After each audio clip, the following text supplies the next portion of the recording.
Hey, Kristy. Hey, Henry. How are How's it you? going? Good to Great. see ya. Good. I Nice was to like, see you too.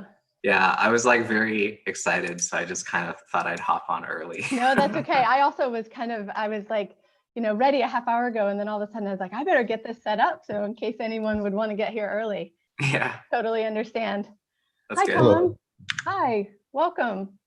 Hi, Kristy. How are you? Good. It's been a long time. Nice to see you.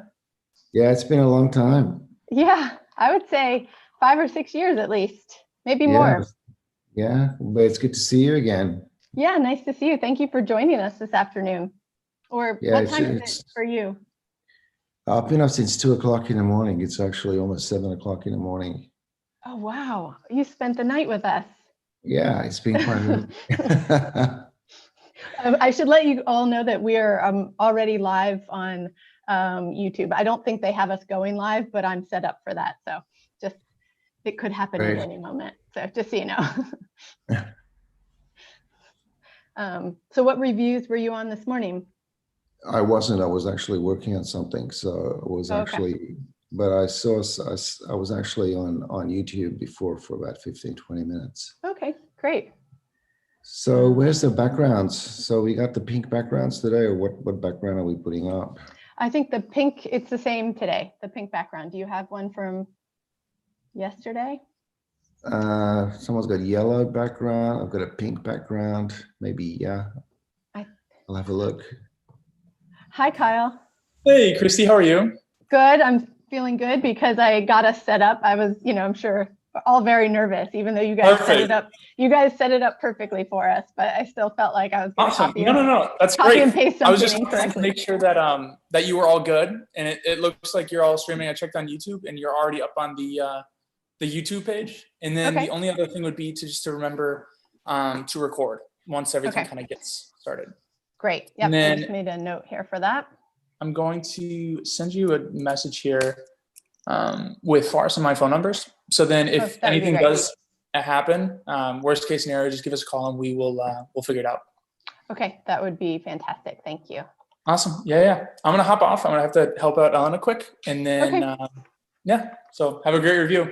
All right, great. Thanks, Kyle. See ya. Bye. Just pulling up our schedule here.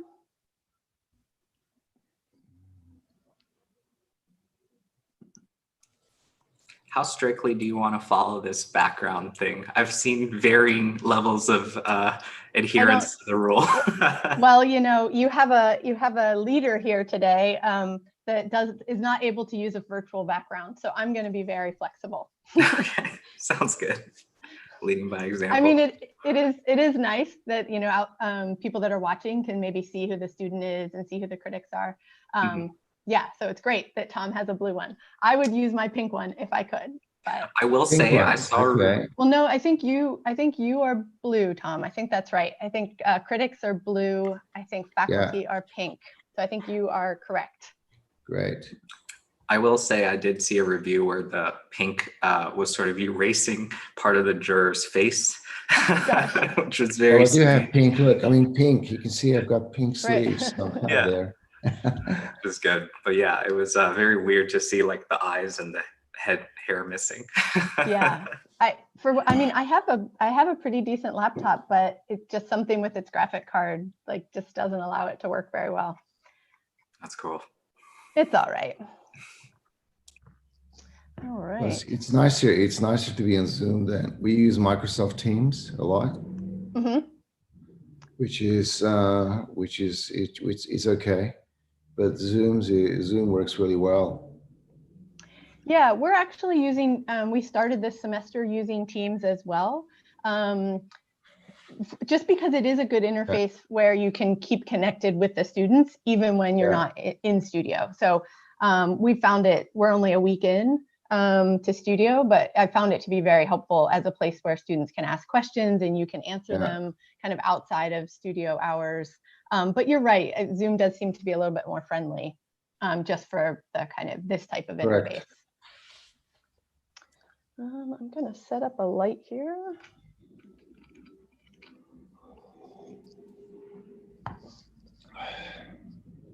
All right, slowly getting more people.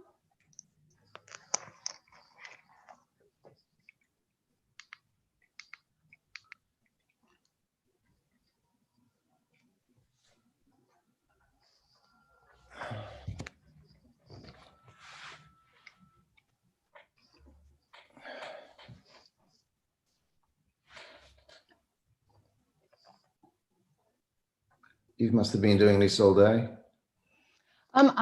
Nope, I was not on a review this morning. I was on a review yesterday from 2 to 6. I think Florencia tried to make it so that you were not on more than 2 reviews. Yeah, well, it might happen that some were on more. Because as you might know, we also started school this week. So yeah, so SCI-Arc sort of has that kind of interesting model where the first week that you kick off school is also the last week for the graduating students. So there's a lot of overlap of activities. But nobody's at school. You're all virtual. Correct. Yeah. Great. Yeah. So I like the students. I like the students' background. Yeah. What is that? You're gonna find out soon. You're gonna find out soon. Oh, great. Okay. Nice.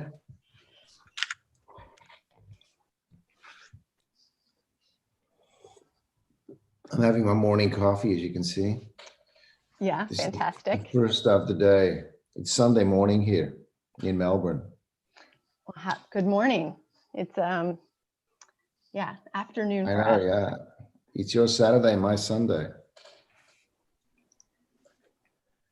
So how many people are joining us?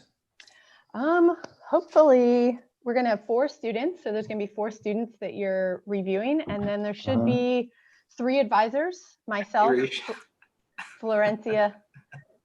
Hey, RISH. Hi. Hi, am I pronouncing your name correctly? Is it RISH SAITO? Yeah. Yeah, perfect.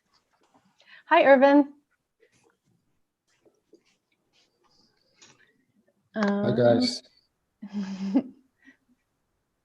I don't know if they see you. Yeah, so we'll have 3 advisors, and then I think there's 5 or 6 critics, Tom. Okay. Donald Bates is coming in now. Actually, oddly enough, I was looking at the list, and I think we have 3 from Australia in this group. I noticed. I guess probably because having people from Australia would have to be in the afternoon section so that it's at least morning. Hi, Donald. Hey, Kristy. Hi. Hi, nice to see you again. Yeah, you too. I just want to let you know we're already live on YouTube, just as we prepare. Yeah. Hi, Donald. Hi.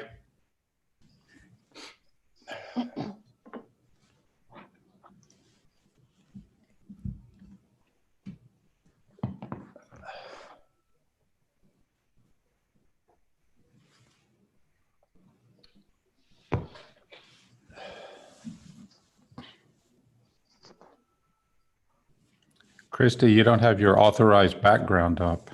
I don't. Unfortunately, my computer, my laptop does not allow me to use a virtual background. It's made me sad. Oh, right. Yeah. Yeah. I mean, I have a decent laptop. It's really puzzling. It's even a gaming laptop. I have no idea. There's some quirk in its graphics card. Yeah. Yeah, Hi, my Natasha. wife's had that too. Yeah, so it's kind of a bummer. Yeah. I can't participate in all the fun. I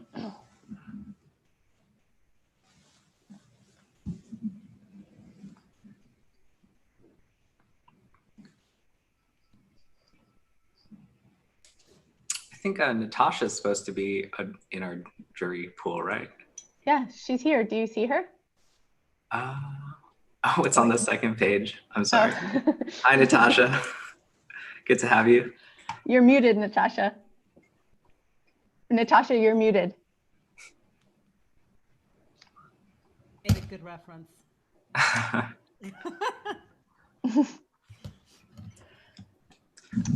We are live on YouTube, Natasha, just so you know. Test your mic, Natasha.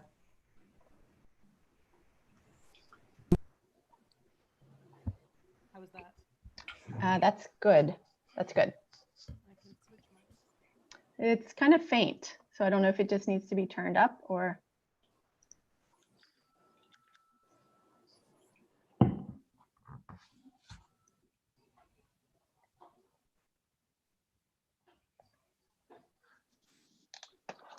Irvin, why don't we test your mic while we have a minute? Okay. Hi. Oh. You guys hear me? Perfect. Oh, Perfect. awesome. Nice. Yes. Cool. Say it again, Natasha. I said perfectly. Oh yeah, we hear you. I hear you well as well. Okay, good. Hi, Irvin. How are you? I'm doing good. Doing great, actually. Yeah, almost there.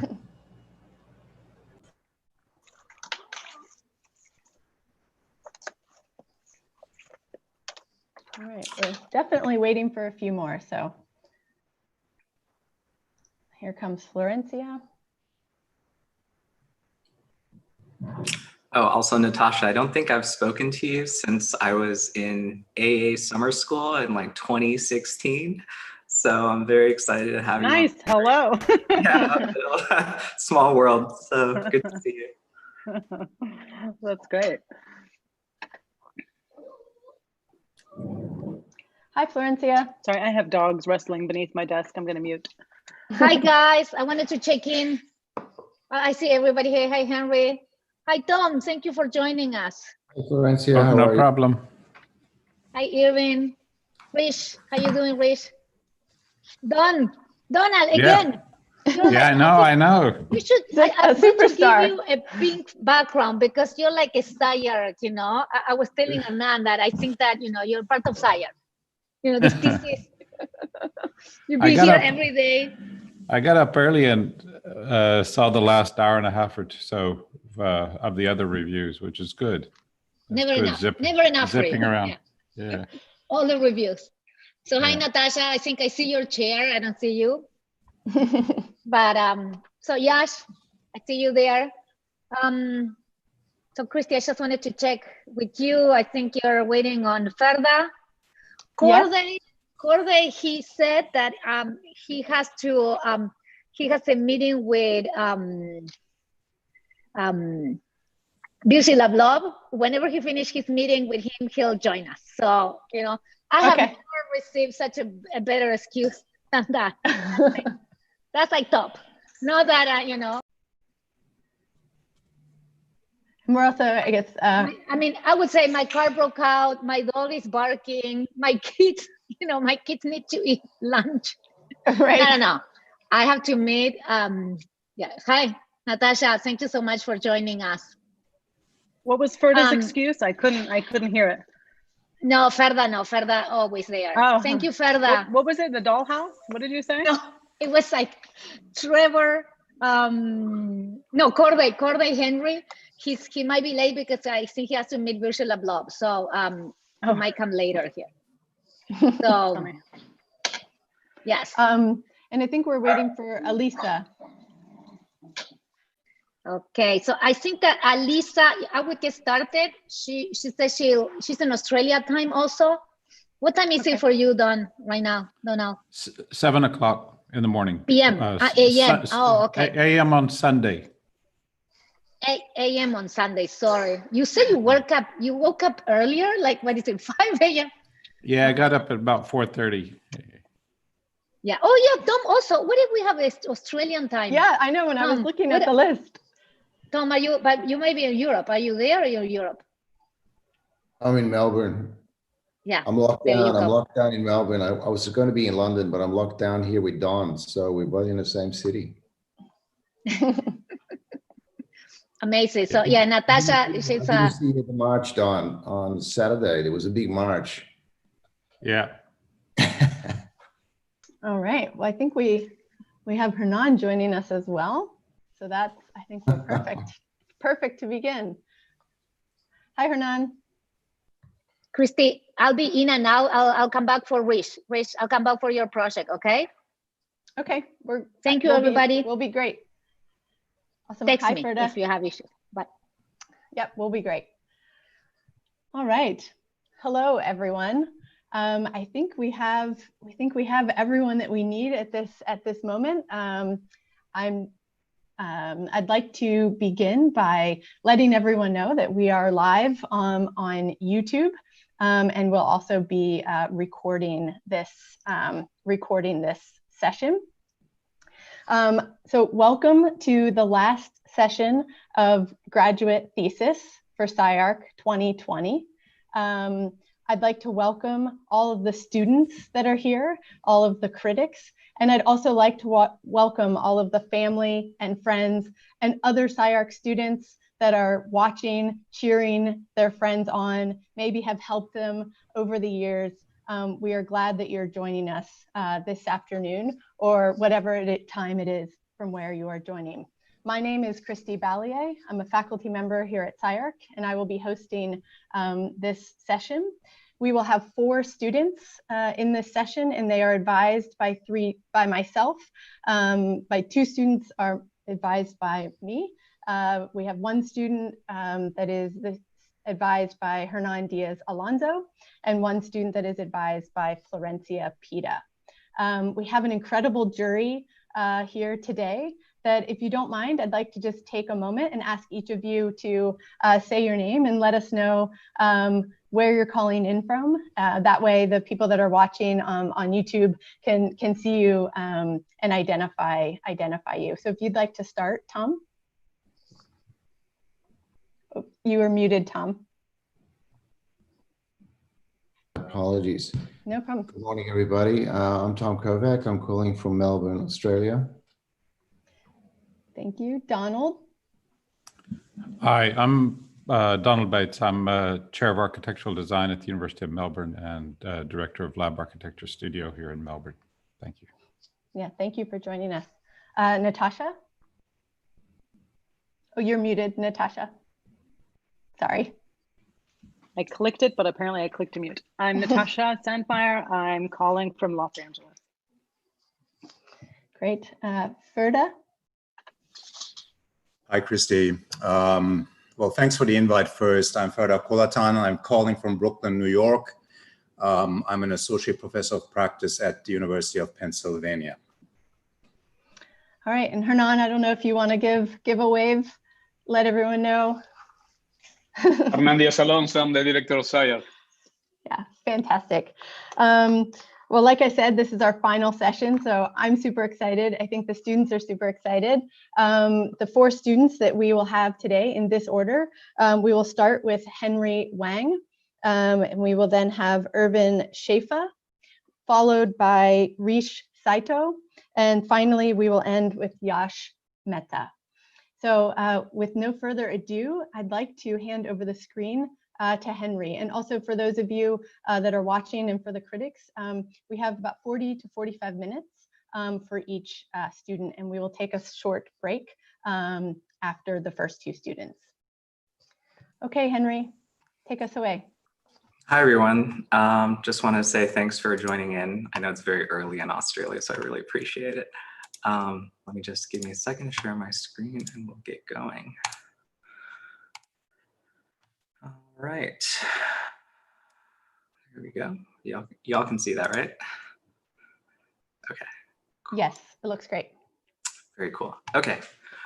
So hello, everyone, and good afternoon. My name is Henry, and I will be presenting the Breadist Manifesto. My concern concerns the use of bread, specifically its tectonic and semiotic associations, as a non-architectural generator of architectural possibilities. In doing so, the project explores how we may reframe and recontextualize our experience towards architectural iconography, broaden the ability of a building to express its own agency, and more expansively, how these processes may inform a way of working in our time of contemporary building practices.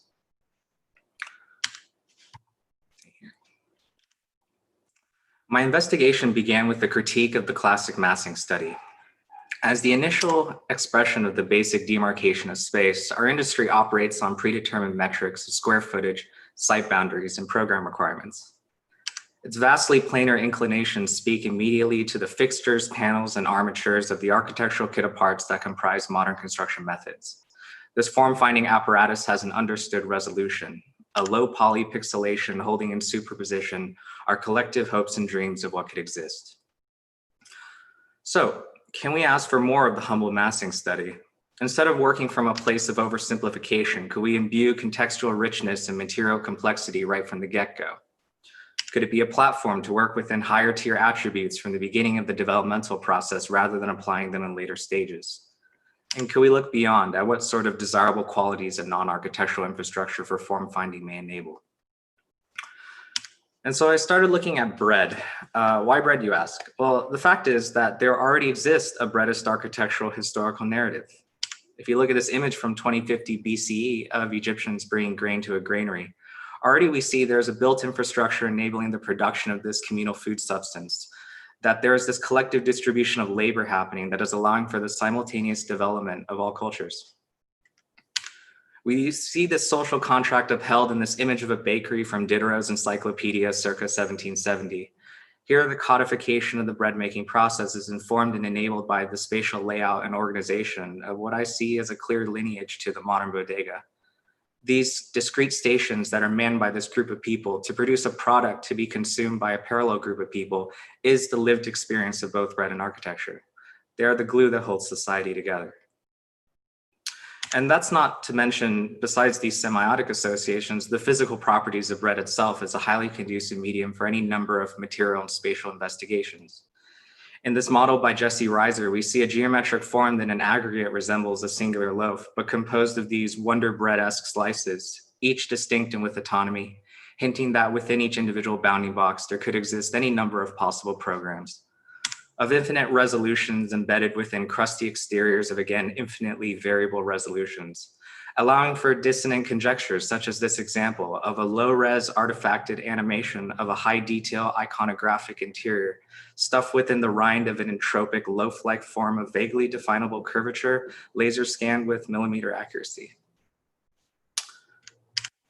And with that brief history lesson, I'd like to bring it back to type. I identified 3 generalized types where I could begin my investigations, which I am defining as 1, a dense, oblong, rectilinear, loaf-like type, 2, a long, narrow, crunchy, airy type, and 3, a round, puffy, fleshy, ellipsoid type.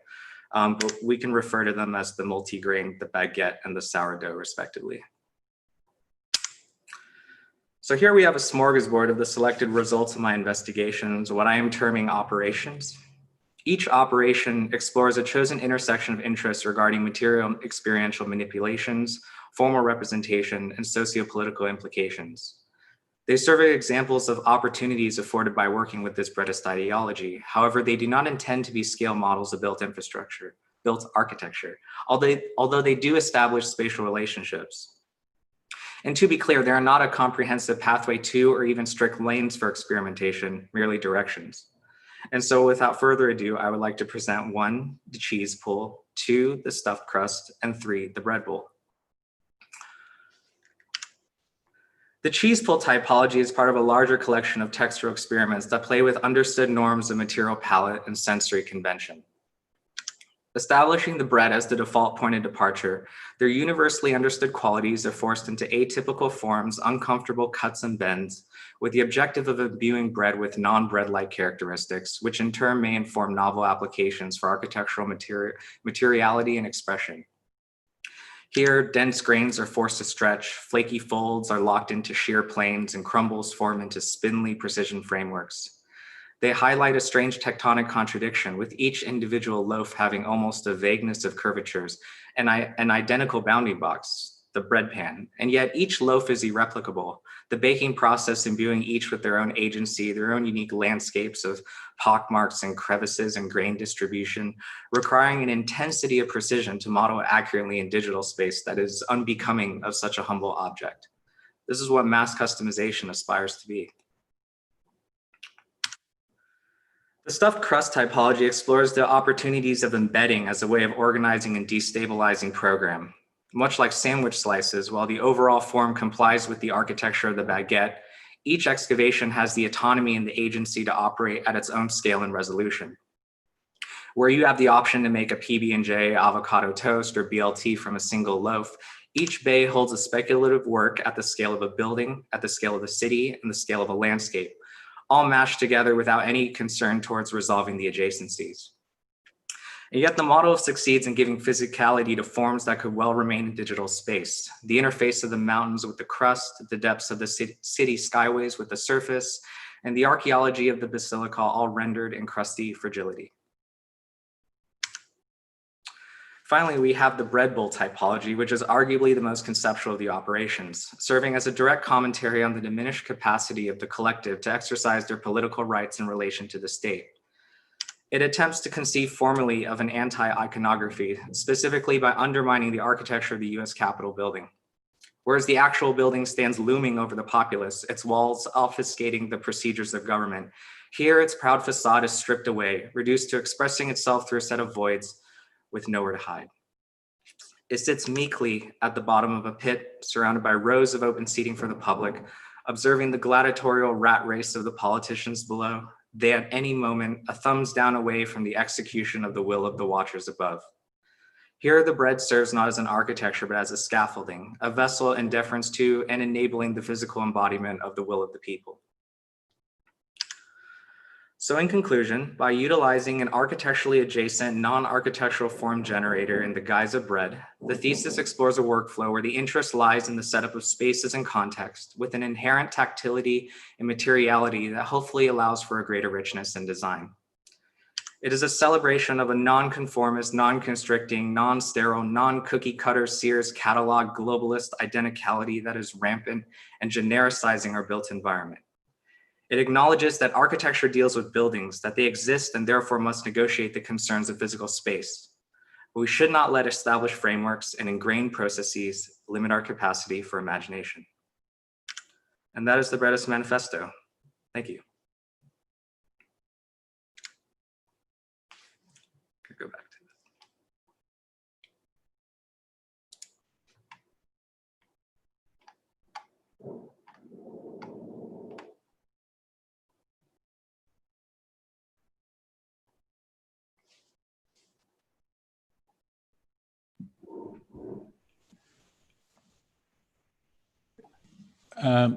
Might just jump in if that's all right. I'm interested that it's curious that you ended up, out of all of the different typologies of bread, you ended up with 3.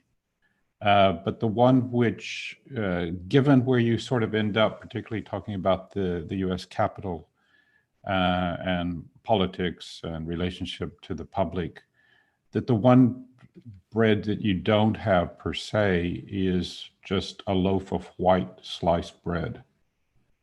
That you know, yours, that the 3 bread types you have are actually a little bit rustic, a little bit kind of, you know, nouveau riche almost, you know, they're the kind of, you know, upper class suburban, as opposed to just sort of regular old folk and everything. So it's curious that you know, you're using the bread as a kind of backgrounding for something, and yet I'm not quite sure the limitations. That's to say, rather to you know, either really develop the typologies, the multiple different types. I mean, you talked at one top about the bread pan and how it conforms the shape of the bread, and yet the 3 types that you interrogated actually are not made in a bread pan. So it's not using that formwork from the bread pan in that. But I guess it's just, I mean, you know, when I look at the image here, you know, in the foreground we have bread sticks, and in the back we have a kind of replication of the baguette, which is already one of the 3 typologies. I'm just curious where that limitation came from. Yeah, absolutely. That's a great question. So I think it's important that at least highlighting that although bread is the medium in which I'm working in, it's not necessarily like the end all be all for, it's just for me at least, it's a narrative storytelling tool that is has architectural characteristics that I'm interested in. And specifically with what you said about the sliced bread, it's really funny actually, because I attempted to find, I wasn't capable of baking bread on my own. I tried a little bit, didn't turn out very nice. But the fact that it's almost impossible now to find non-sliced white bread. And I think that sort of speaks to this kind of machinic post-Fordist thing where you have just like these serial productions of bread. And I don't think it, in some ways it's quite fascinating. Like you could work off of that idea maybe of architecture as this like thing that's replicated and maybe doesn't have any taste, just like white bread in some ways, but that it's very egalitarian. But at least in terms of a storytelling device, it was the sort of slices made it very difficult to, I think they were overwhelming, and I didn't want this to be sort of read as necessarily that of like an art project of just, you know, of like inserting things into bread and being like, oh, that's cool. I thought of, you know, these breads, the ones I chosen, they all have, they're quite volumetric. They have a lot of opportunity to work within. And I picked them because I thought that actually it is somewhat relevant. I think, you know, in the fact that we're all locked down at home and there's this like kind of resurgence of the idea of like the home baked bread, and that, you know, something that is more sort of local and homemade and not, you know, that has taste, and it's not sort of this like just mass produced replication Wonder Bread like thing. But yeah, you're right. I mean, it would seem that's in a certain sense, that's also part of the political dimension, right? That, you know, just like the vast majority of the 96%, 97% of all housing or buildings that are done are not done by architects. So, you know, this kind of artisanal bread that you've used as your context, your site, is actually you know, at the end of the day, it's still a very small amount of bread production, certainly in the US. And I take the point that under COVID, you know, certainly the return to home baking is, you know, quite pronounced. But again, I guess that's where I'm trying to understand, you know, where the bread functions. Is it a metaphor? Is it a context? Is it a site? Or is it just an armature in which to take off and do what you might have done, but you could have done it with different cheeses, or you could have done it with different pasta shapes, or you could have done it with anything that has a kind of differential seriality that, you know, there's a lot of it, but there are different typological variations as a situation to operate under. Yeah, I mean, bread is universally understood. It's egalitarian. There are these sort of aspects that I really enjoyed about it as a medium. I think the bread itself is obviously important in relation to the thesis, but at least the idea of working, of like trying to imbue sort of more, say, tectonic and sort of iconographic qualities into the way we go about, you know, form finding that is traditionally done, was because it's like, because I mean, bread was ultimately very tactile, and I wanted it to sort of be as a weird way, a kind of like a bread variable, like that idea that you could establish relationships between parts and it could be embedded. And this idea of the embeddedness was very important to me, that these things could be, that it could be a stand-in for a thing, in this case, you know, an architecture, but not necessarily something that is architectural, that comes from a place of architecture, because, you know, it isn't. But at the same time, I'd have a very different thesis if I was working with, say, you know, bubble gum or something, or, you know, something that's maybe less, has a form and a rigidity to it. There's just, I'll just one last thing to say that, you know, it's interesting because, I mean, I've had students, you know, looking at bread, but in terms of its intrinsic internal spatiality, you know, that if you slice through, let's say, a croissant or something, you know, you get, I mean, again, depends on how much yeast is put into it. There are different sort of techniques of folding and folding and folding again. But then you get these incredible, intricate, quite intricate internal spatialities and such.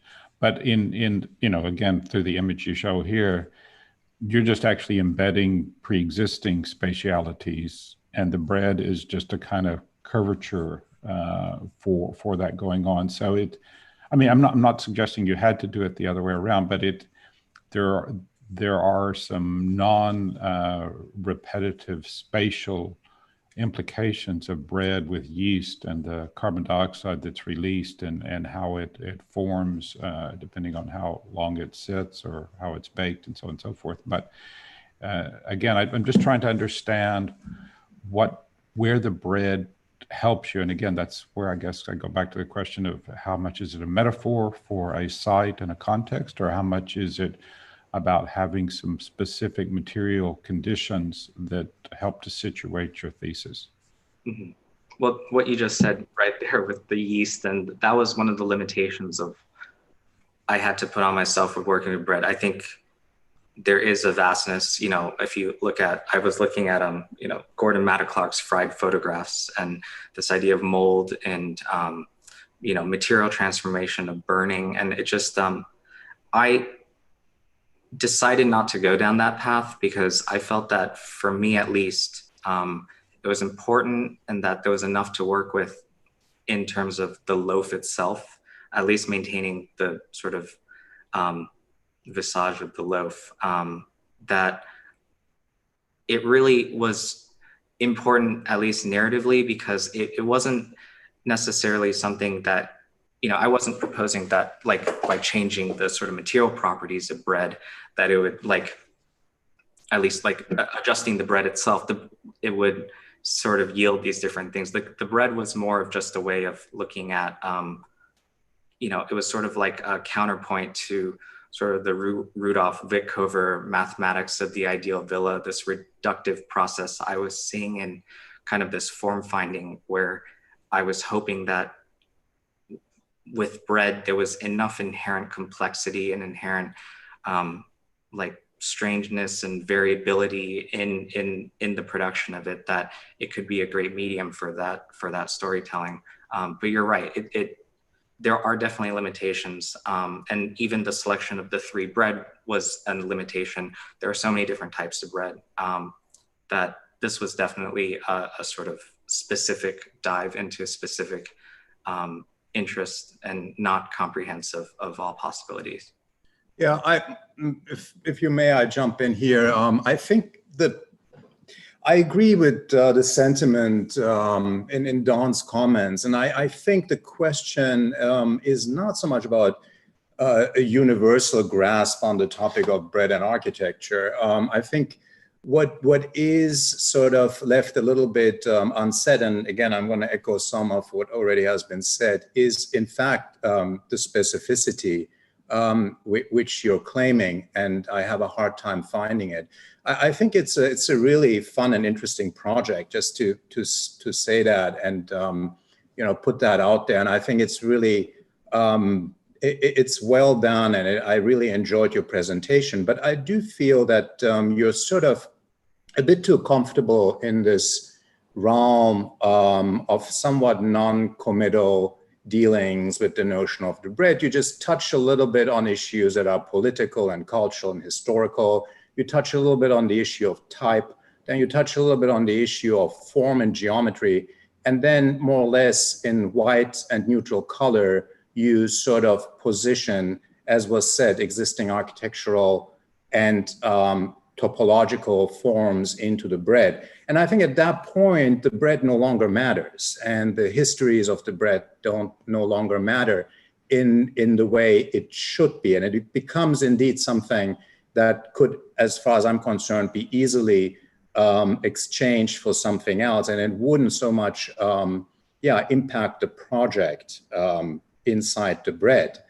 I would also like to add, I mean, you make certain claims. For instance, one, you said that bread is sort of a symbol of egalitarianism, which maybe in the history of bread is true, but if you live in Brooklyn like I do, and I know LA isn't that much different in this particular context, bread is not egalitarian at all. Depending on where you buy it, if you go to the supermarket and get Wonder Bread, or you go to some kind of artisan shop and buy, I don't know, a $4.50 croissant, it's quite different. So it would have been interesting maybe in that context of cultural reference to investigate also a little more how the sort of, capitalist machinery took the quote unquote egalitarian notion of bread, at least all the way to the French Revolution, let's say, and then flipped it over and became like this other type of, kind of item and luxury item, really, rather recently, which I think is quite interesting, at least in the way how you first talk about the project as some sort of also cultural critique. And then I also think when it comes to purely sort of the interior-exterior dichotomy you play with in your project, I wonder about that too. Like what was driving you to have the bread be realistically represented, but the architecture as an abstraction? So you set that up as a clear contradiction. We immediately recognize that there's a certain modernism that plays in the whiteness, etc. What were you thinking when you made that decision? Specifically about you mean the embedded parts? Like why doesn't the architecture have the texture of bread, or why isn't the form of the bread later becoming abstracted as white? Yeah, so for the first point, I wanted just what you were saying about the idea of the bread doesn't matter. And in some ways, you're right. Like it kind of doesn't matter. At least what I was hoping for is this framework of working is that, bread, there were qualities of bread that, or at least the qualities of bread at the sort of this maximalist way of looking at this sort of like default thing of working with that has inherent texture.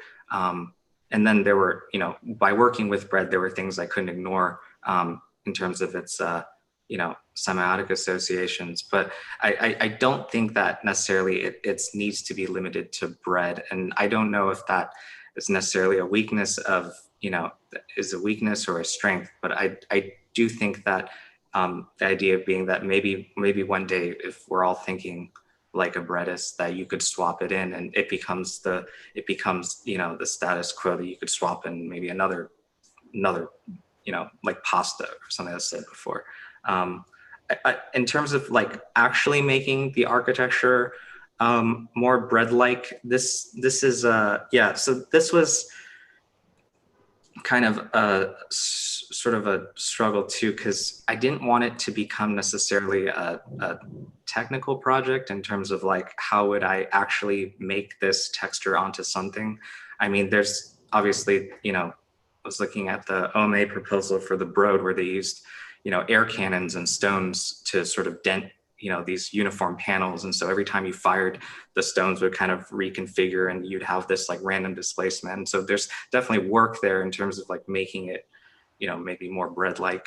I don't necessarily want... Just to interrupt you quickly, the point is not that you make it more bread-like, and it's not a technical question whatsoever. It's a representational question. Mm-hmm. I don't know, if you take, I think all of us, when we see bread, we probably think of Miralles and his drawings of a croissant. It's a way of representing within an architectural idiom what a croissant is as a representational architecture. If I take that and apply that as a contemporary version of such an idea, because clearly your project resides in the realm of representation, you're not suggesting that this thesis is a potential architecture we decide on the program, obviously, right? So then, therefore, to me, it just sort of like engages within that type of discourse. And in that type of discourse, I think it matters if you decide to paint it white or decide to make the architecture inside the bread look like brick or concrete, or if you decide to use the porosity or texture quality of the bread as some kind of representational surface of the architecture, etc., etc. I'm not saying one is better than the other. I'm just saying that that discourse to me, or the debate about that in this project, to me would have been an interesting one. And I'm not quite sure if you engaged it or if you didn't feel that that matters. It seems there's an automatic move toward the white. So I cut it open and therefore naturally it's this abstract white that sort of shines out of it. That is my question, not the technical aspects of how to texture bread on form. Okay, yeah. I mean, I think the whiteness really leans into one of the I'd say one of the primary interests of bread was like embedding, and I really wanted to highlight. I did try to paint bread white, and it worked. I think it lost the quality of. I think it needed. In some ways, it needed to look like bread for it to be bread. When you painted it white, when painted bread white, it almost lost. It became abstract. It no longer was. It no longer was like encased in like this rind. And for me, the bread was the fact that the bread be identifiable as bread was. Core to the narrative and to the storytelling. I think, and maybe I'm not understanding this right, maybe I'm not understanding this correctly, but specifically the white and whiteness comes from like the distinction between sort of fleshy interior and the rind. And some of these things we're playing with the idea of like, traditionally we associate the kind of playing with the idea of like a what is a hard interior versus a traditionally soft interior, or a stretchy interior, like a stretchy bread, or like volumes inside. So I guess I never really thought too much about the whiteness aspect. I think for me it just serves as a literal and metaphorical highlight for the difference between the interior and the rind. I mean, I think with the presentation, I guess my question is, what kind of leverage did the bread metaphor give you? Because we're spending a lot of time talking about bread and not necessarily on the architectural proposition as such. And so for me, I appreciated, I was texting my husband and said, I'm watching a project about bread. And he said, oh, it just goes to show the quirky project premises are the real bread and butter of SCI-Arc. Will you offer compliments or condiments, right? I mean, there's a whole kind of realm of opportunity to make comments about the bread without really addressing the kind of critical architectural question or the I guess, provocation that you lead us towards. And so for me, the presentation very much read like a kind of research project in a sense, a kind of coherent research piece that was somehow embedding qualities or characteristics of architecture and aligning them within or next to bread. And that works, but I guess where for me a thesis differentiates itself from a kind of project is, what is it that you actually define as the raison d'etre from the piece of work? How do you use it as a launch pad to trigger your own intervention, or what is it that, let's say, I could absorb from this in order to understand your manifesto as a way of working independently, right? I mean, to understand a manifesto is to understand a kind of promise or project concept that we can all, in a way, work towards. And in a way, I feel like this is very finite. I think it feels like a very closed project, maybe because the bread itself has that kind of form and shape, and so they sit on the table in the objective view. And so I want to get into it, not necessarily the bread. I want to understand the project subtext. And I don't know necessarily what that is. I'd love to understand like what it is you get from this. How do you take this and take the kind of working practice or research practice or ideological positioning and take it forward into the next work that you do? Like, how does this become a thesis that you can define your career by for the next 5 or 10 years, right? Which is where I kind of like to think of the role of the thesis. And so for me, I don't want to talk about bread, but I do want to understand what the trajectory of it is. Is this a finite piece of work, or does it have momentum now? Right. I mean, I think this probably starts, it's probably a good starting point. The real reason why I brought bread into it was the real question was not, I felt like it was a little bit of a limitation starting from these kind of, I would call kind of understood and like starting points of like the traditional rectilinear extrusion. I've wanted to see, generally speaking, with like massing, you sort of build up into complexity, and in some ways, as it becomes more complex, I've seen it become assigned a kind of whether or not whether it's intentional or not, it then gets assigned some sort of quality, sort of maybe like experiential quality or emotional quality. I wanted to see if I could, bread could potentially embed those qualities right from the beginning of the creative process, that there wouldn't be this sort of hard edge or hard line. And that's sort of what bread gave me, was it has an inherent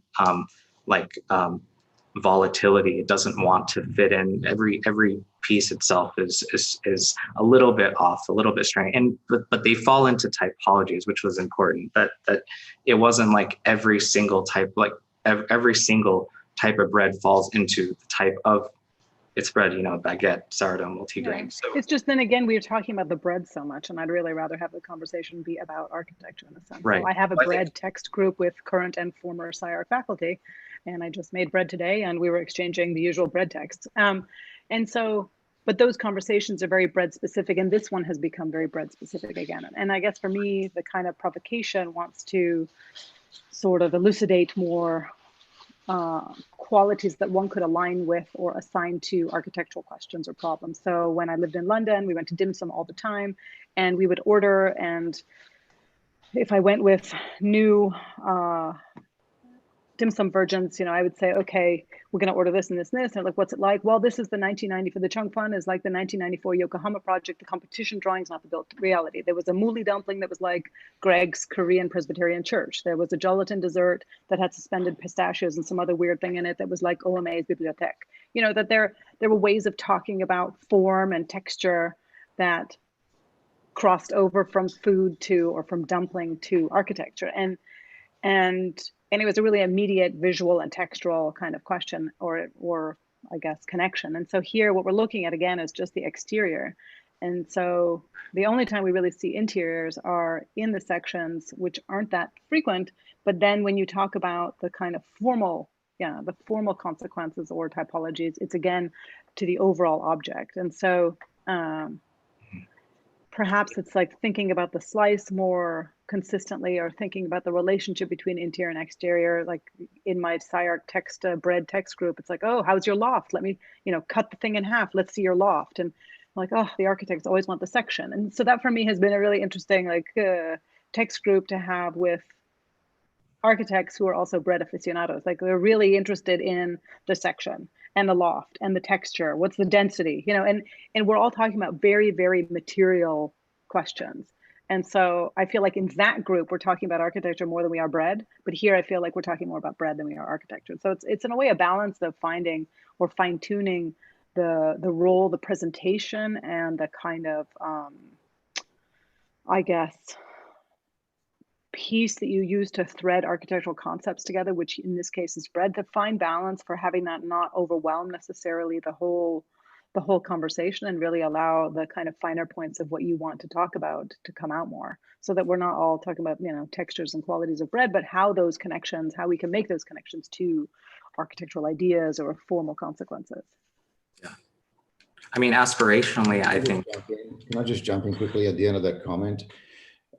Considering, like the strong association with agriculture through history and the cultural implications of bread or the making of dough in different parts of the world, if you think about the canonical loaves of, fifth dynasty as being part of kind of a grave goods which were associated with death.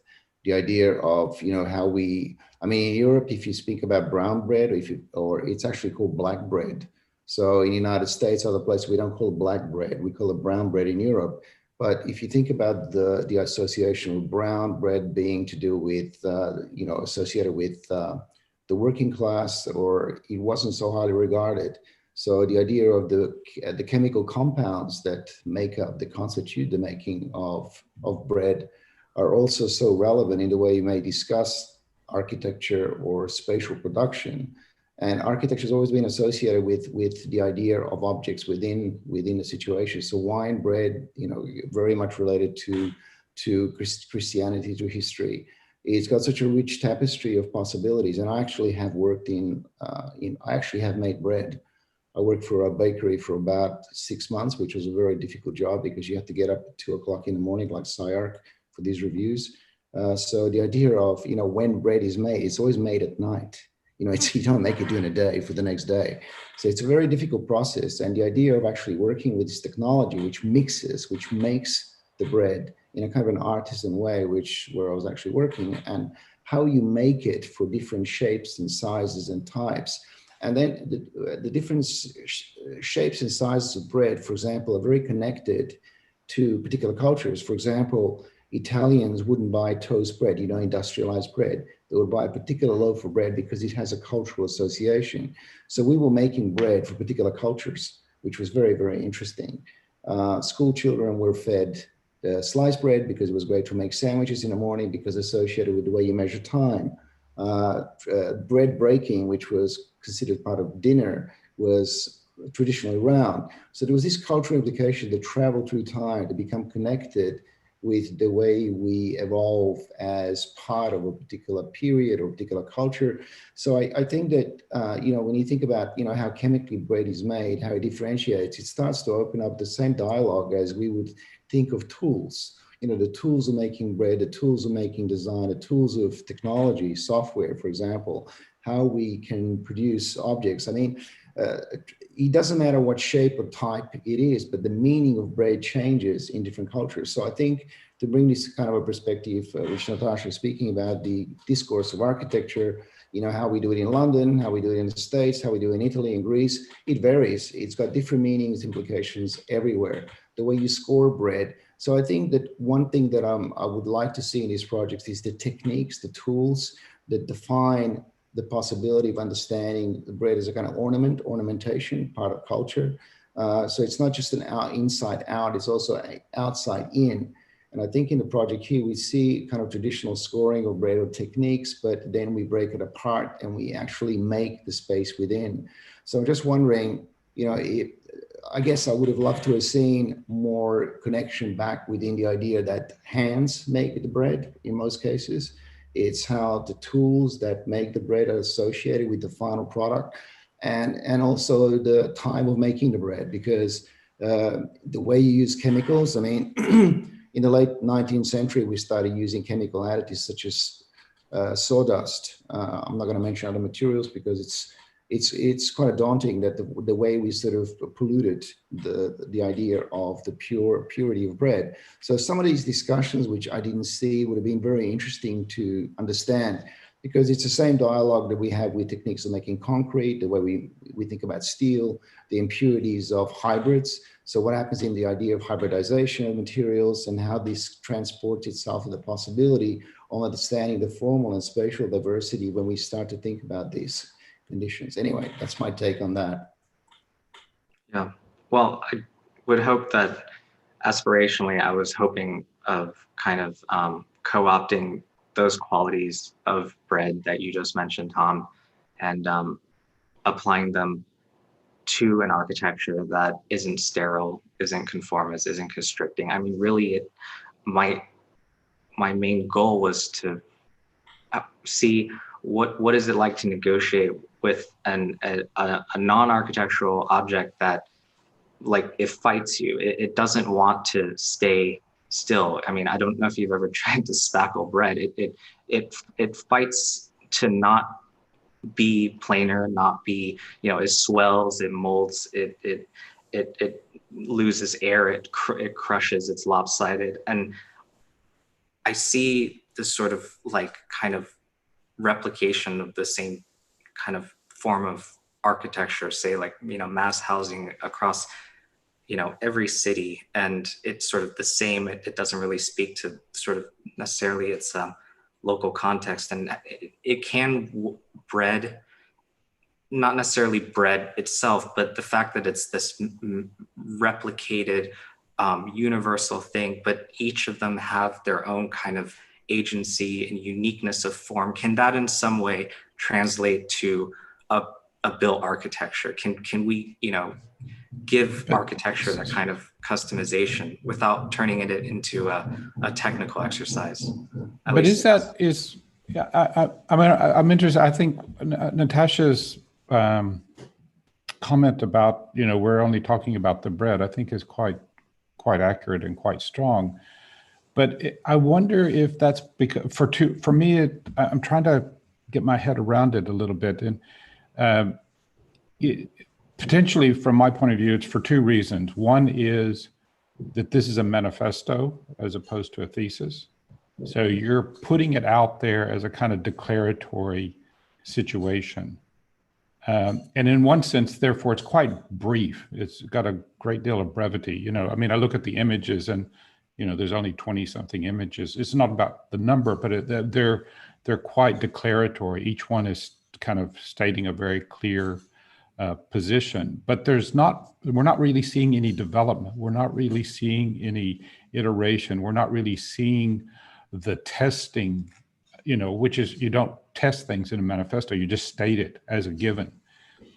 And then the second is where you do have the quote architecture, it's a collage, you know, it's just collaged onto the bread. You know, we don't see the particularities of those things being developed. They're givens as given.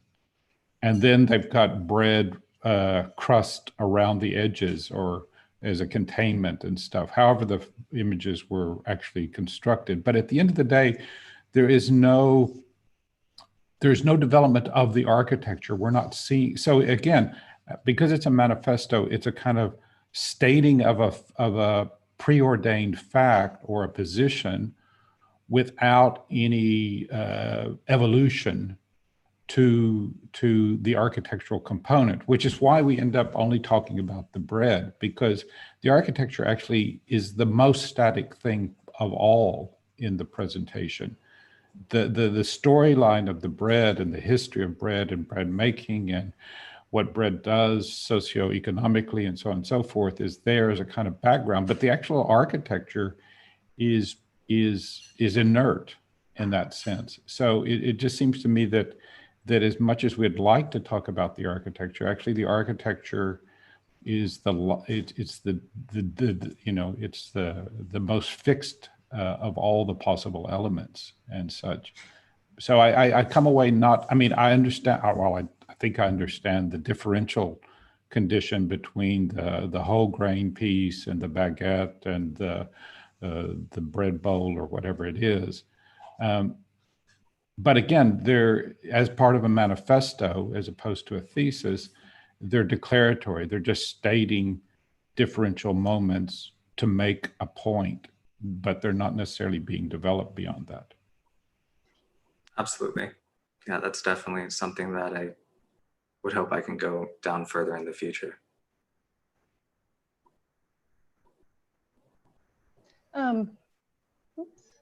Well, I just would like to thank you, Henry. I mean, I think in some ways you knew that so much focus on bread might create, everyone knows about bread, everyone has a story about bread. And I think I think Donald, you said it correctly. I think Henry, even though it's a thesis and that's it has a range of kind of definitions. I think Henry really launched into a manifesto and wanted the kind of narrative, definitive aspect to it. And I think in doing that, maybe you traded showing some of the process, the iteration, the many different architectures that were embedded in and then swapped out. And so that perhaps would have created a different conversation, but I still really want to commend you from the very beginning of, I think, having a pretty clear manifesto of sort of saying that architecture maybe it needs to be more like bread. It needs to be something that's more nuanced, that has a higher resolution, that has more complexity between the interior and the exterior, which I think from your point of view, you're not seeing in the world. And I, after working with you, I feel like that's what you're going to take forward. It's not that you're necessarily going to work on bread next, but you're going to take that fire for how you can kind of push architecture to perhaps have a higher resolution. And so I don't know if you have any closing thoughts, but I'd like to thank the discussion, and thank you very much, Henry. It's also, thank you for going first. That's always challenging in a group. No, thank you, everyone. I just want to say, yeah, that was really great. And you've given me a lot to think about. So thank you again. Awesome. Congratulations, Henry. Thanks. All right. Awesome job, Henry. Okay. All right, IRVIN SHAIFA, take us away.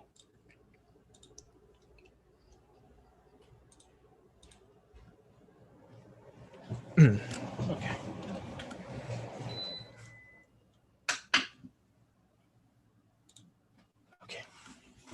They should be figuring out how people actually use space and then designing those spaces in a way that will accommodate those uses. That the basic thing that we need in Compton is a more unified effort on the part of all of the organizations, all of the citizens, the commerce, the industry, and the city government towards developing a spirit of pride of community and a spirit of pride in the appearance of our community.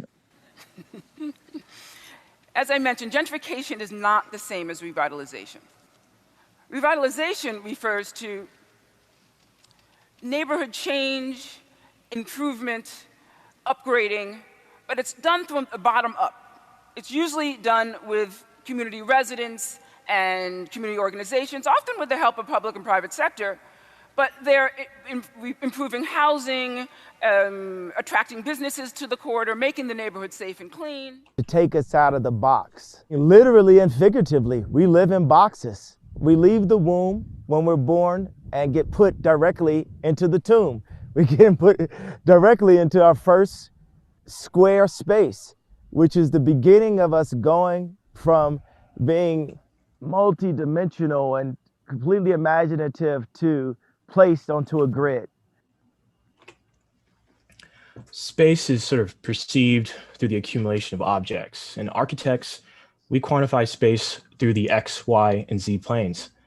When space is limited by outside conditions such as size limitations, zoning, and context, space in this thesis is defined as a bounding box. But what happens if that bounding box sort of evolves over time and its only pursuit is now the long-term development of the communities that reside, communities like Compton? In the practice of architecture, we tend to convert the bounding box into the initial object, creating a singular act, an example being the sort of court building in downtown Compton. So I introduced to you guys the Zealot, a series of incremental upgrades that believe in revitalization through density, an act of multiplicity inside the bounding box. They float through space as they sort of gradually inhabit the given bounding box. Its formal qualities are multifaceted and only highlight flatness when the Zealot decides to smash against the sort of bounding box. These forms promote dynamism in both interior and exterior conditions, thrashing throughout its realm, nesting, standing, or even embedding in its sort of evolving conditions. Its zeal is a sort of uncompromising pursuit of collage in the bounding box.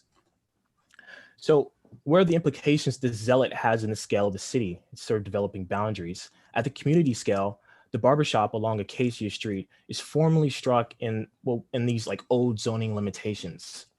A barbershop in the back and a salon in the front. What divides these two spaces is a parking lot not used since 2006. Over time, this community upgraded its facade, but the density within the bounding box, it's always stayed the same, just those two buildings. So I introduced the Zealot, an upgrade through density. Its bounding box was originally tailored to sort of single family zoning, resultant of white middle-class suburbia. But as Compton developed, so has its zoning regulations, classifying now to mixed-use zoning, increasing the box. The Zealot develops with this, increasing height restrictions by first filling in the vacant parking space that bridges this hair community, and by the second and third Zealot, increasing its scale, bringing itself upward, sort of stack on the pre-existing buildings, starting with the bridge and then expanding the salon and the beauty school with the next two Zealots added. In elevation, the crop and taper, both terms actually referred into barbershop haircuts, are qualities and the facets that the Zealot promotes for the goal of dynamism at all scales, yet creating harsh lines and edges when hitting the bounding box faces. Plans reveal combinations at even an interior scale. Within the bounding box reveals even crisp edges where the Zealot rests, and faceted moments of activity reveal at even the scale of a room. In this case, the barbershop. In areas defined by sort of pre-existing bounding box, but in others forcibly pushing past it, the spatial conditions of the Zealot are not merely a thesis on massing, but a conversation of frames and the collage of architecture at any given vanishing point, densifying that space.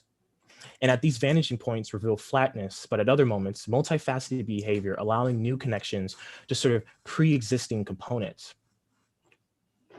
A barbershop that sort of pursues integration and expansion in the bounding box. The thesis sort of orients itself in a mode of working that is against the singular act, the dead space unmotivated by sort of the simple extrusion. And if the evolving scale of the bounding box is truly the only variable in the Zealot, then invested further at the civic scale is actually a site across from the Federal Compton building.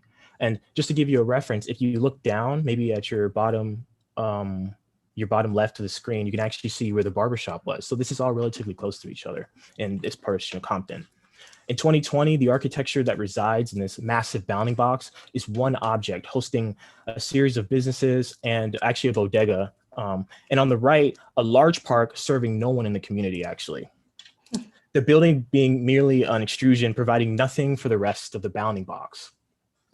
And with its bounding box actually being increased to a 75-foot height limit, this investigation continues on the possibilities of what the Zealot may perform at multiple scales in a box not even considered perfect. And if you look on your far right, even skewed. The Zealot characterizes its forms that push outward and inward. Its faceted behavior is a result of this extending and shifting, while flatted faces it deems important. Its aesthetic and formal approach seeks dynamism and labyrinth-like combinations within that bounding box. So we'll start off at this site with an observation tower that positions itself at the very top, hitting the 75-foot height limit that this growing bounding box now has, providing what was once a privileged vanishing point for the federal employees across the street, now to the citizens of Compton. The second addition is a visitor center that rests on the roof of the bodega, second Zealot then added, densifying as this goes. In section, the Zealot expands what is inhabitable with the bounding box and creates a threshold between what is considered out and inside, a roof once hosting air vents, now a terrace for the community. The second Zealot, when seen in section, actually reveals that community amphitheater, acting as a sort of potential gathering space. As these additions are made over time, the Zealot's material characteristics are now a collage within the bounding box. The barbershop actually had varying color differences to highlight the idea of completion of a long-term project. The site in its development before the two Zealots have the same sort of characteristic, a collage of color with no inherent properties other than the overlap, the collage of color, the vibrant actually at certain areas. Qualities that keep consistent on the Zealot's spatial relationships that actually follow after, with its sort of half-painted facade, an incompleteness that emphasizes multiplicity and collage within that bounding box. What is seen in an aerial view is a threshold of communal space that happens when the Zealot meets pre-existing objects. In this case, the roof of that bodega. The color application and definition of framing inspired first was inside that barbershop actually. So the next Zealot, or that I'd say the third Zealot, is sort of added into the bounding box is uncompromising at certain faces of the box, adding a sort of park and walkway that actually punctures beyond the initial ground level of that bounding box. The zealot keeps consistent with its growth when its feet sort of hit the new base, considerably the new ground accessible to the community. What was once actually a vacant park upgrades its density in pursuit of an elevated park and pathways for sort of biking and running. And at the left side of the bounding box, that next zealot smashes against two faces, giving opportunity for a certain curtain wall, getting rid of the privatized viewpoint and allowing those on the street to see the interior of the community center's newest museum addition. The next edition at the bottom right does the opposite, and as the community library across the street is now in relation to the community center, the zealot bridges out to the library as its bounding box evolves yet again. Other than bridging itself to the library, its base sort of acts as a new bus stop for West Compton Boulevard. The collage within the frames complete itself with within several decades, expanding as downtown Compton increases its pedestrian activity along its boulevard and upgrading the conditions of the bounding box as the intersection in the community. Terraces such as the roof of the original building introduce sort of new circulation in and out of its original parameters. The zealot is the proponent in this long-term development in the spatial considerations of the site. In plan, the zealot's dynamic silhouettes reveal a relatively open plan, suggesting that the building in their right are singular rooms floating and shifting throughout its parameter. And fully realize when sort of oriented to configure the spaces in between, such as terraces, parks, and garages. In section, its cuts reveal sort of multiple floors and upgrade when compared to the original ground floor. Unlike the extrusion, zealots are grouped to configure spaces once unattainable, creating an in-between space and labyrinth-like relationships with stacking, shifting, and sort of multi-orientation, not only framing its internal relationships within that bounding box, but also sort of framing the context around it, expanding the viewpoint of the developing city.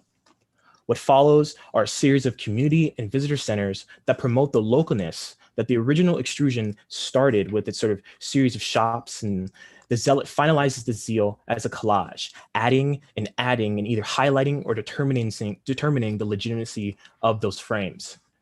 The zealot at the scale of the barbershop or the scale of the community center is a fanatic in this case, uncompromising in its sort of long-term development of one's community, configural and growing. It positions itself in the practice as more than adaptive reuse, but additive. Its boundaries are merely moments that highlight the negotiation of the neighborhood grid. Thank you.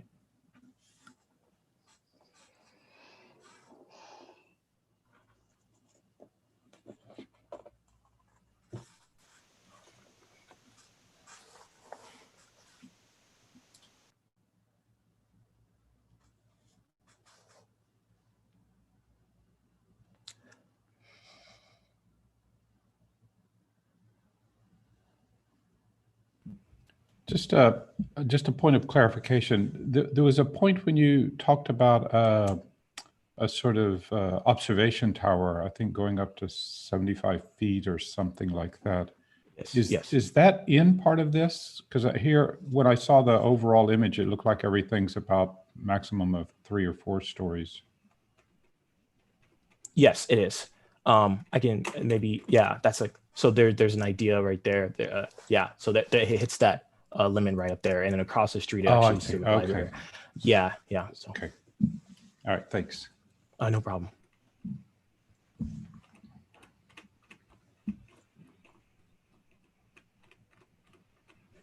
Irvin, can I ask you something? I mean, super good presentation. I truly appreciate it. Can you talk a little bit, and this is maybe not central, but I don't know, somehow at least it popped up to me as central.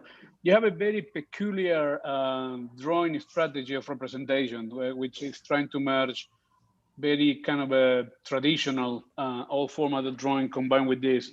Can you tell me a little bit more about what was your thinking behind that? Yeah, the way I was looking into it was, when I think about the sort of tower, which is in this case, I won't say my enemy, but the sort of opposite of what the zealot tries to do. You know, we in the practice we tend to do buildings where the bounding box becomes the object, and then we cut it in section. We look at it from plan, and we look at all these perspectives as you would consider sort of traditional for these buildings. So, you know, when I wanted to go about the Zealot, I wanted to sort of build off of that, but then sort of as you stated, add and keep adding more things that aren't necessarily traditional drawing types in a way that comes off as sort of collage as they sort of float through the frame. So just how I consider the site as a bounding box, these drawings themselves are bounding boxes as well. And if that's the case, then the mere section or the plan cannot be the only thing that sort of inhabits that bounding box, but instead you have to sort of keep adding and sort of overlapping of color and all those things. So representationally, I was sort of inspired by the sort of idea that the thesis has, which is collage within the bounding box and sort of negotiating those frames. Great, but now because also there is something interesting, Irvin, I think in your let's call it strategy of representation, the idea to have almost like kind of these yellow old drawings in which you overlap new drawings and so on in a way that I think it echoes the beginning of your thesis presentation in terms of start to work by almost like bottom up, and the idea that there is a history and a logic in Canton that need to be respected. So there is something really powerful about the correlation in terms of the representation with the argument. That's what I'm pointing to it, because I don't think we can separate them.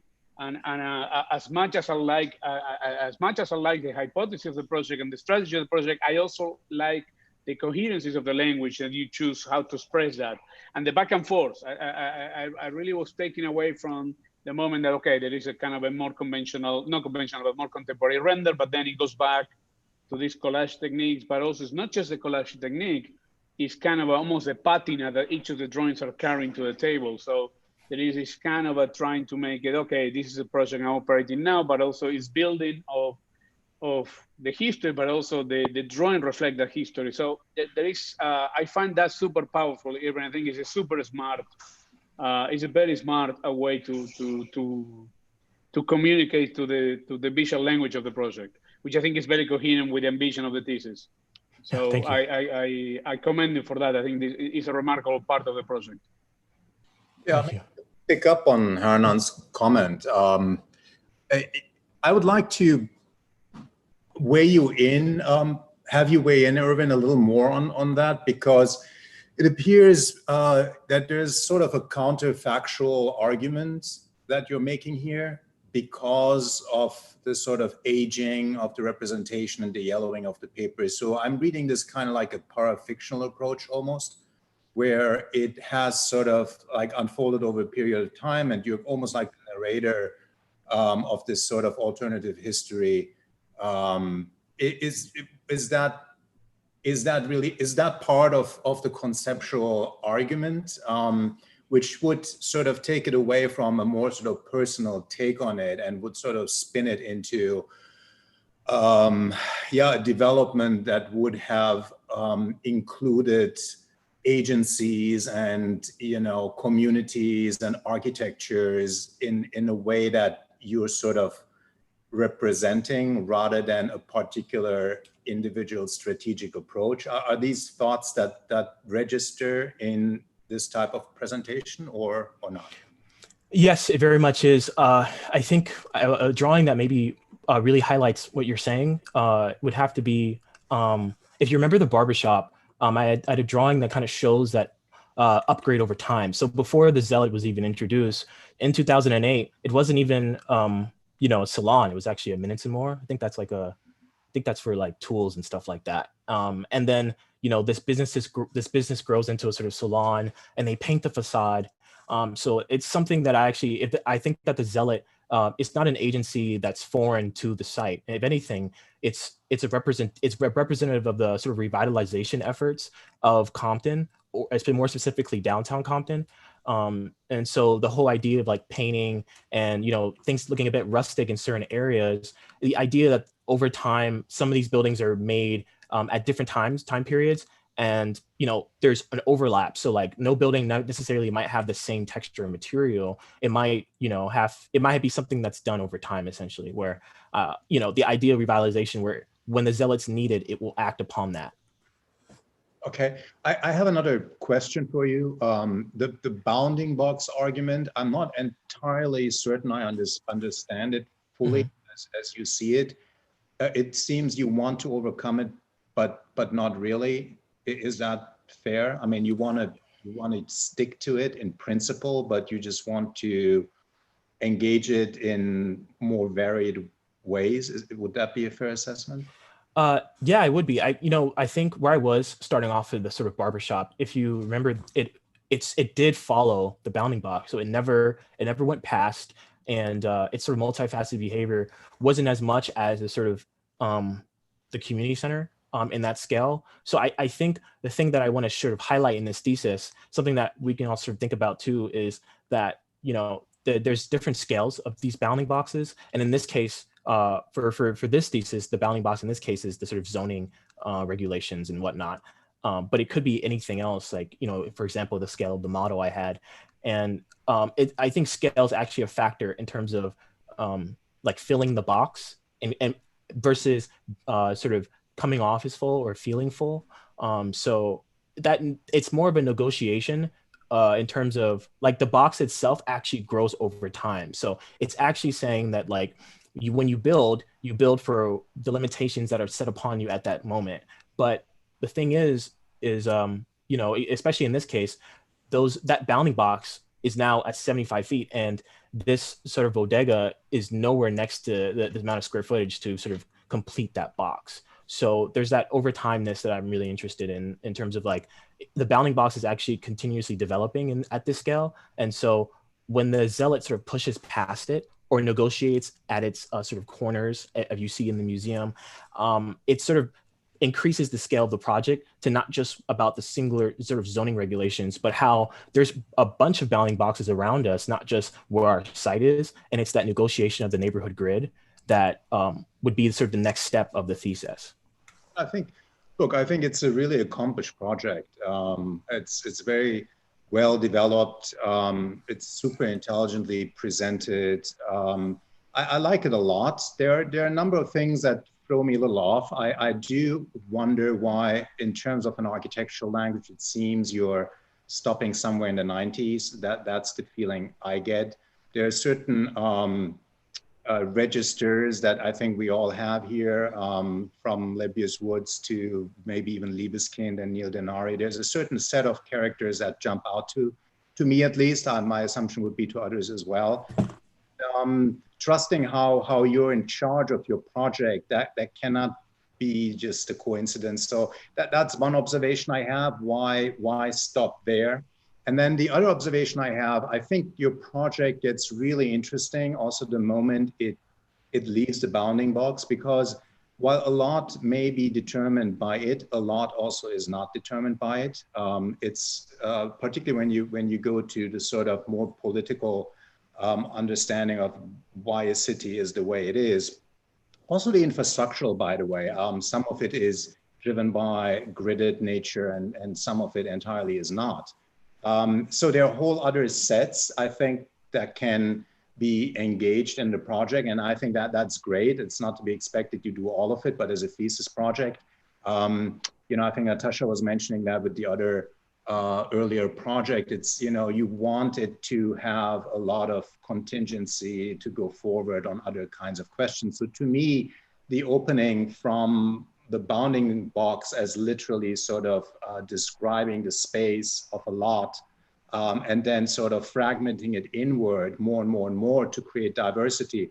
I think there are relationships that already exist, as I said, political, zoning, but also infrastructural, that follow a very different kind of protocol that is not at all bounding box protocol.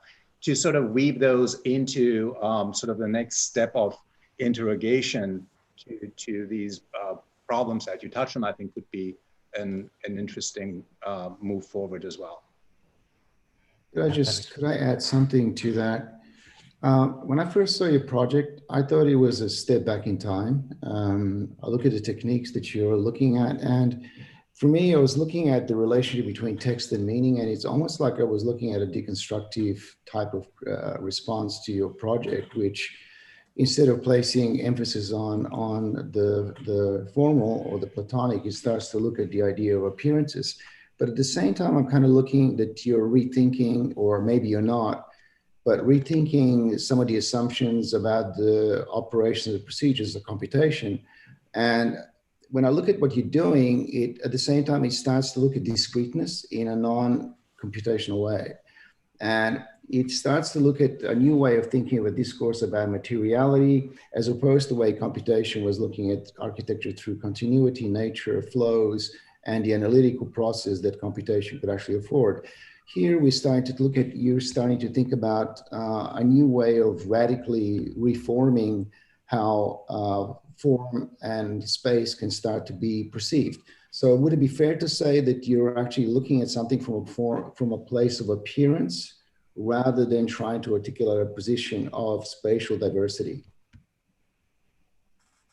You know, to be honest with you, I believe that it both can be achieved. You know, when I played the video at the beginning, there's sort of this dialogue about the appearance, right? And this appearance sort of not being the product of what's this developing sort of community that is Compton, but a product of Compton that wasn't necessarily even for the people that were there. So yes, appearance is very important. You know, I will say that, but also like, I want to say that it also has to do with those spaces, because when I compare it to the sort of federal building that I kept referencing in the sort of presentation, there's this large, it's this large box, and then around it is this very, very large park surrounding the whole thing. And just like the park that was originally next to the bodega, no one ever inhabits it. And I found that interesting because it's such open space, but I believe that it's not just about the additive process of that zealot, but also the spaces that are sort of residue or extensions of that sort of push and pull, and these arms that come out and move throughout the space. I'll show you that in plan actually. But you know, it's something that I also think that the thesis positions itself in. So, and you can kind of see that with the sort of elevated parkway and sort of framing the idea of like just how I'm framing the drawings, the idea of framing certain views or certain perspectives that I find important for those that would want to sort of be in that sort of area. And you, and I mean, I think that's quite interesting what Tom just brought up and your response, because I'm, you know, again, these are events. And so first time I've seen the work, the conversation, but I think back to how it started, and we started with a page that had 3 or 4 videos running simultaneously. And the one that really fascinated me and that I just couldn't take my eyes off of was actually in the barbershop where somebody's cutting the hair. And what was interesting about that for me was how transformative that was in a short period of time, you know, just cutting away the hair to reveal this whole new formulation of what the top of the head looks like. And so I keep going back to this, and, you know, and I try to transpose it to then the architectural transformation that you're proposing. And this question of revitalization, you know, I mean, in a sense, the you know, the beauty of that barbershop and I think a whole, I wouldn't even call it genre, I mean, a whole lifestyle of using the ability for the hair to grow out every 2.5 to 3 months, and allowing you to revitalize every 2 or 3 months and take on a different persona just by the shaving or the cutting of the hair. And then to juxtapose that to the architectural act of revitalization, which is actually quite solid and quite long-term and quite, I mean, first of all, it takes a long time to inhabit it, to get it up and going, and then it takes even longer to take it down and to revitalize the revitalization. And so, you know, this question of appearance, I think what Tom said is quite right. You know, the degree to which the revitalization, I mean, you know, you have programmatically, you have kind of things that would be normal revitalization. You have a community center and you have community, you know, a park or elevated park and things like that. But it seems like it actually is much more about the kind of dynamic nature of the architectural intervention to change the scale. And then this, in that sense, to me, goes to the thesis of the bounding box. You're trying to make evident that the bounding box is a three-dimensional context, and the densification of that really pushes away from it just being a regular object that has a facade to the street. You're actually three-dimensionalizing it in that sense. But to go back to this question of the appearance or of revitalization and, you know, architecture's role in its fixity of revitalization. So, you know, how vital is it when it becomes fixed? You know, and then you have to try to really do something against it again. And I guess that's where, you know, I mean, I like the title of zealot, but I you know, I can't tell if it's, you know, to have a great deal of zeal and to have a lot, like a lot of land, or, you know, the word zealot also has some fairly negative connotations of, you know, being someone or something that is just so fixated on its own self-interest or self-directionality that it doesn't actually notice what's happening around it. So I just, you know, want to throw that in there in terms of how you see this as a long-term finalizing intervention, or it's just a momentary stop along a way, which is not even a way. I mean, it's just constantly changing over time. Mm-hmm. Yeah, those are very great points. I'd say one thing I'd like to point out is, I mean, maybe it's fair if you disagree, but I would say that I don't want to see this project, or this project has no intention of being seen as an intervention.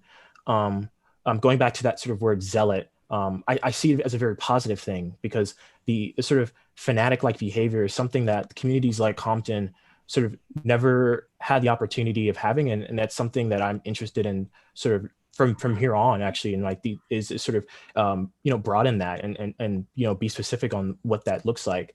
And also the word intervention always comes off like an outside agency essentially coming in and doing something. And these zealots they're not just spawns of that outside agency. They're actually sort of, it's an agency of actually something that the community needed itself. So, you know, it's the example of the barbershop. You know, I've actually got my hair cut there and whatnot, just to kind of, you know, feel it out, I guess. And, you know, it's overcrowded, right? Because that parking lot that's not used, right, it needs to grow. This is a growing business. It's actually, you know, stuff like that. So it's that idea that there is no intervention. It's actually just the idea that there's something that was already there that that is sort of spawning or becoming. So it's agencies of the community. The word intervention always comes off like it's an outside of that thing. And I don't want this to be like that. Hence the sort of idea of collaging and upgrading and that sort of old feeling, but new, sort of balancing that and sort of going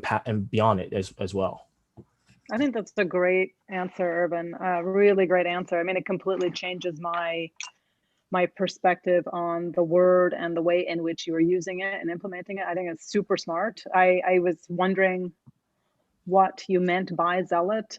I mean, I kind of understand it with respect to some of the images, but the way you just explained it now, I would think in future when you talk about this project, what you just said would be really crucial to embed in the presentation, really, really literally and obviously. I think it's such a great concept and a great reality. I think the idea of this thing being an intervention is too easy as an architect to see because of the ways in which it looks like infill. But I think what you're doing is exactly the opposite of that. I mean, I have a couple of comments. I think in terms of great presentation, first of all, with your images, I think the way in which you have chosen to make the images as these sort of incidental, non-iconic moments are really stunning and probably kind of going in direct opposition to almost every other image that has been made or shown over the past 3 or 4 days. Like these are just, they look like street photographs. I really love the kind of aerial view over the yellow where they're painting. The barbershop is beautiful. I was really struck for a moment there where I thought, I kind of did a triple take and really like manually zoomed in to see if it was built or not. It was kind of confusing.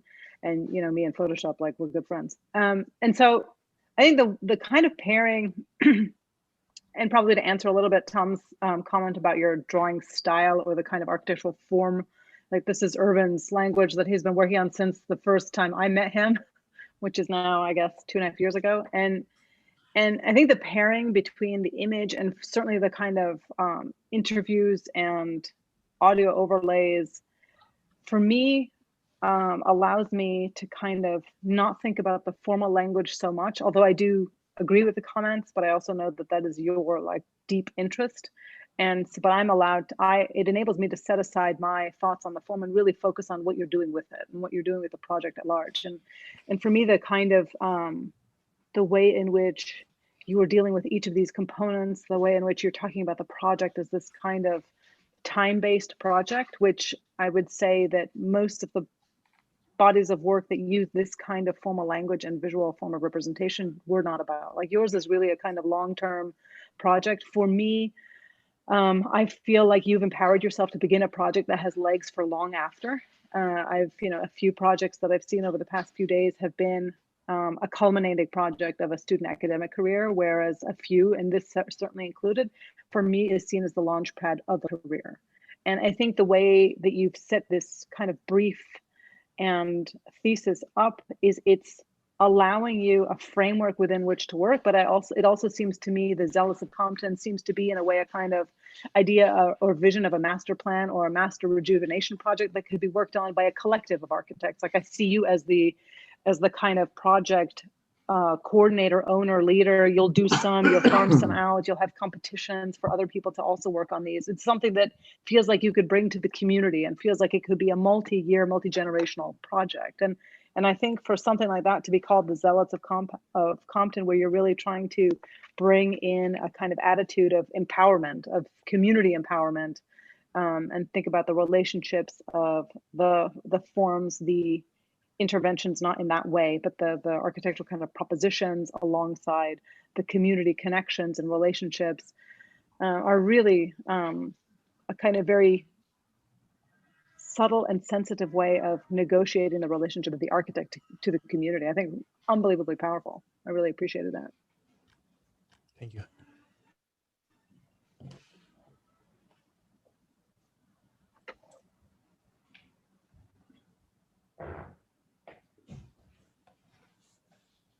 I didn't mean to kill the conversation. I could always ask you a question.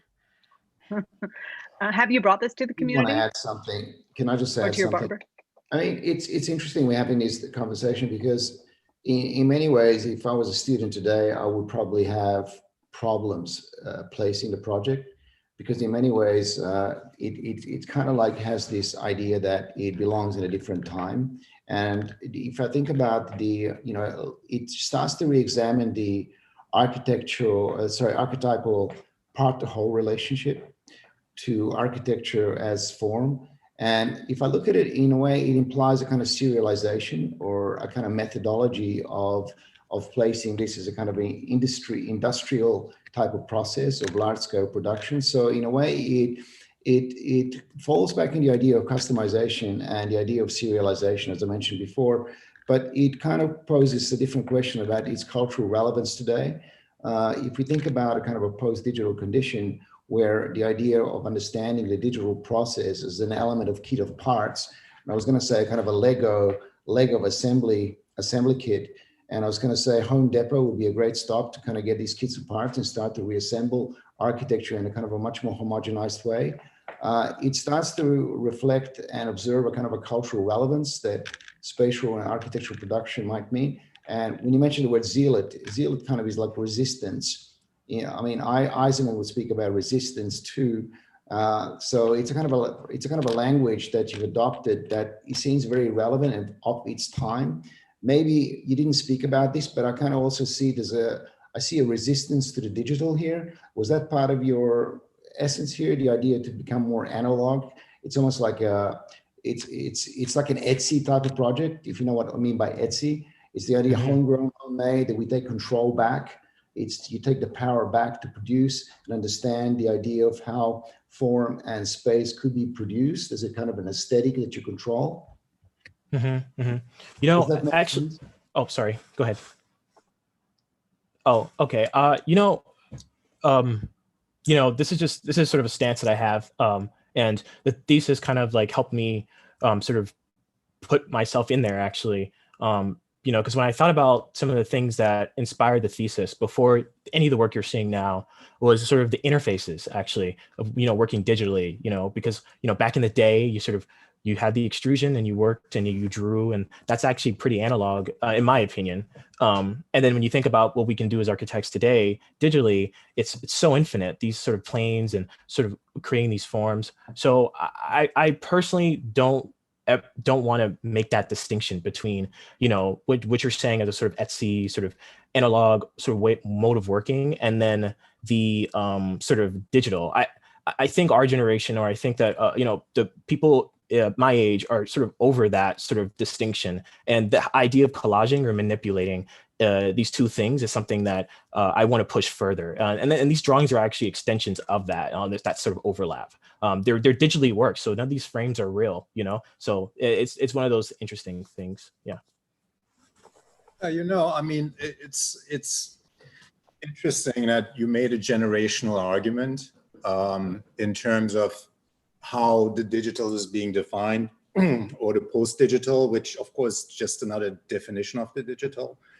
And it seems that the project and what you're saying to me registers the notion that the digital has a bigger impact as an image proliferation tool, where the boundaries of time have been sort of dissolved, and there's a different, let's say, ability and also encouragement to juxtapose across time, across style, across certain kinds of regimes of production, and then bring them together in some kind of novel way.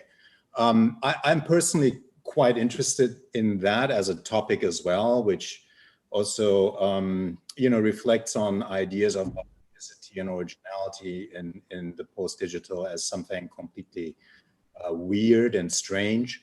But I wonder, and this is where I sort of really want to bring that question back to you, I wonder if that's happening in your project. And to me, this ties all the way to the very beginning of the discussion about, you know, why choose to make a new drawing look old on purpose? Mm-hmm. Hopefully not for nostalgic reasons. Right? I mean, you wouldn't, unless you say no, yeah, for that. But my assumption would be you would not embrace something like that, right? I mean, why would you want to be nostalgic? But then the question is, but so why, right? I mean, is it because you're making a clear, again, a commentary that it doesn't matter, and you can just sort of put it all together, because the bottom images, as was pointed out multiple times, do not do that? Or again, is there maybe a sort of a narrative in the narrative through some kind of alternative history, which has played itself out, and you're presenting it to us in terms of that counterfactual quality? If that were the case, then I would also think it would be an interesting strategy to integrate rather radically different architectures into this presentation, right? I mean, if this would indeed be a communal strategy where different architects over time have tested the ideas of your framework, then there wouldn't be this kind of homogeneity in the presentation either, right? So again, I think there's a lot in your project that I really admire. But since there is also such a unique representational logic, and this is SCI-Arc after all, I do think these questions are fair, because that's part of the game, right? And it's not really entirely clear to me where you land on that issue in particular. Mm-hmm. Mm-hmm. Yeah, those are really great points. I think that I guess, you know, it's kind of hard because you said so many really valid points. But I think if I could answer maybe the idea of those frames and the idea of nostalgia, you know, those are all things that don't interest me actually, in terms of, you know, like we all have our influences, of course. But when I thought about the framing and the sort of brownish paper, and whatnot. And starting off with an image of the site.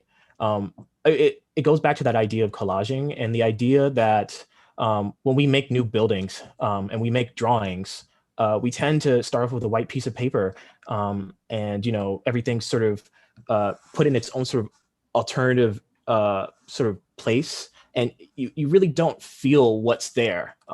So when I sort of create these sort of collages, these sort of drawings that you might seem as old, I see as something me as in this thesis as the architect, adding to that conversation that has been there in Compton for about, I'd say 40 years. So. Yeah, can you say just a little bit more about that? Comment. Sorry, Donald, you go first. I'll follow. No, I just wanted to follow up. I'm interested. I mean, this question of post-digital or digital, whatever. But what I'm interested in is the way you valorize collage, which is itself as a kind of graphic process is very bound to a certain degree in time. But you're really giving a lot of support to collage. So I'm just wondering what that means to you. What does collage mean to you as a mode of production, a mode of representation, as a process to work by? Yeah, that's a good question. Chime in if you agree or whatnot. But I always felt like what collage meant to me was, I always say that word overlap, right? So when you start a collage, you sort of there's always a pre-existing thing or a pre-existing idea there, and there's a sort of freedom to sort of continuously add. And that's the idea of the thesis, is the additive, right? And so when I think about sort of collage and its importance to me, I think about the idea that there's an interest in the configural, an interest in sort of positioning things within that frame. And those are things, when you see it in a drawing, I felt like could be done in the way we practice architecture. Sometimes you won't even finish a collage until, a week later. So, you kind of see that and plan that idea of like the configure. In these drawings, actually, they're rather conceptual, but, that overlap, that idea that within the bounding box, there's this sort of another thing added and added and added. Those are aspects that I really like about, that word collage. Thanks for that. I just wanted to add to the conversation. One of the things that is interesting is that your work is not performative. And I'll give you a quick example. Many, many years ago, at the beginning of the digital age, Foreign Office, and I think somebody mentioned Yokohama earlier on, or was it you, Yokohama Terminal. And I remember being at a conference with Foreign Office, and they didn't stay around for dinner because they were rushing back to London to finish sections for the Yokohama terminal. I recall Mark Burry telling the story that he said, "But why don't you have dinner and we'll just do thousands of sections for you using CATIA."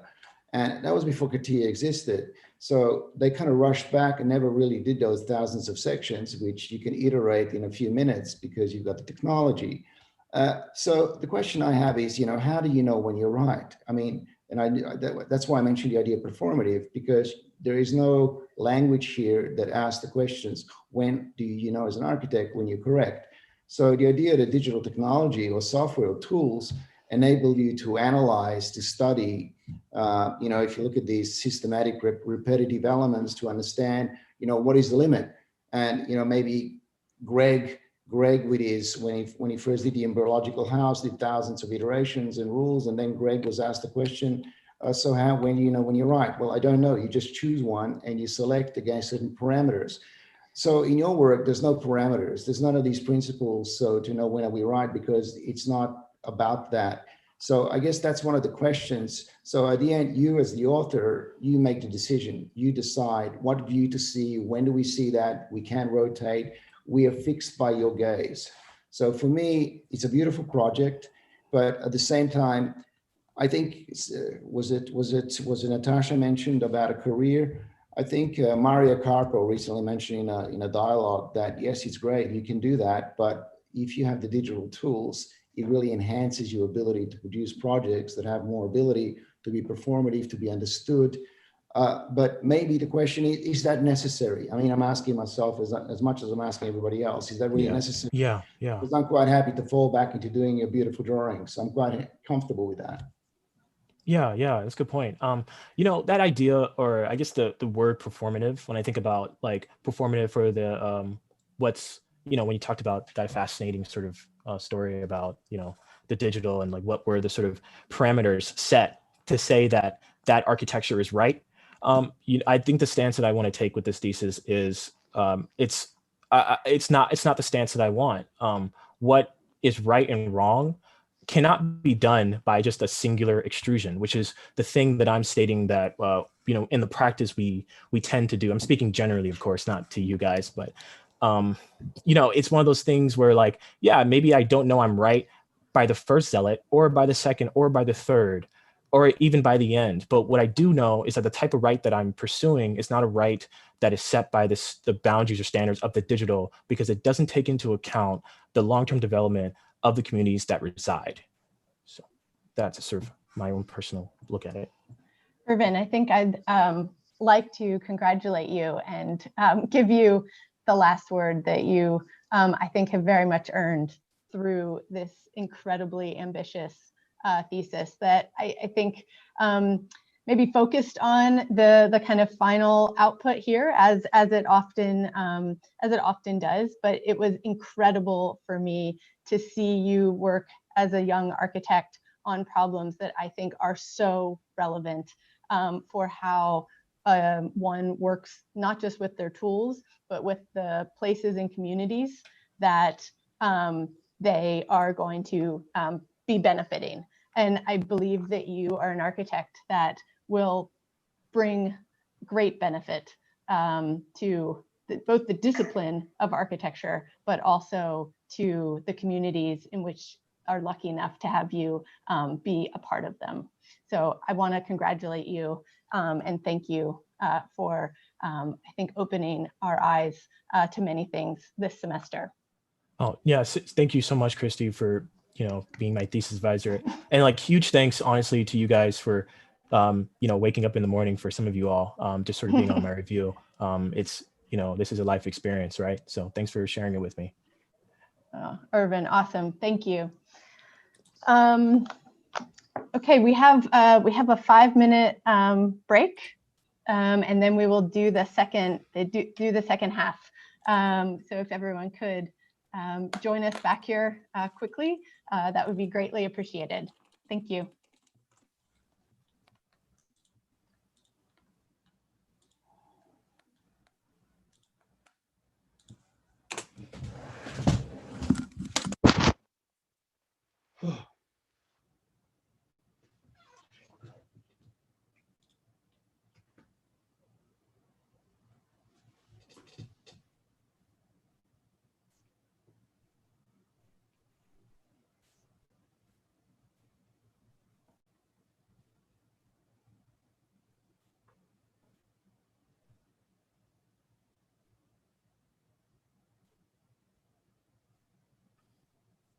Hi, Kristy. Hi, Alisa. Thank you for waiting. I'm not a morning person, and it's a Sunday morning in Melbourne, so. Yeah, Florencia let me know that you might be a little late. Okay. So we are just taking a 5-minute break, and then we will come back for the final 2 presentations. Okay, great. Hi, Kristy. Hi, Alisa.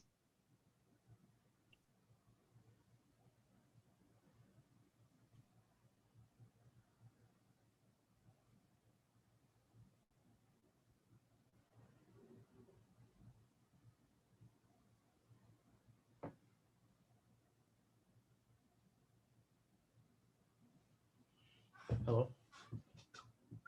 Yeah, hi, Bush. How are you? Oh, thank you.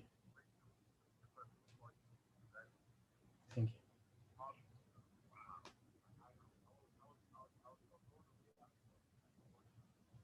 Thank you.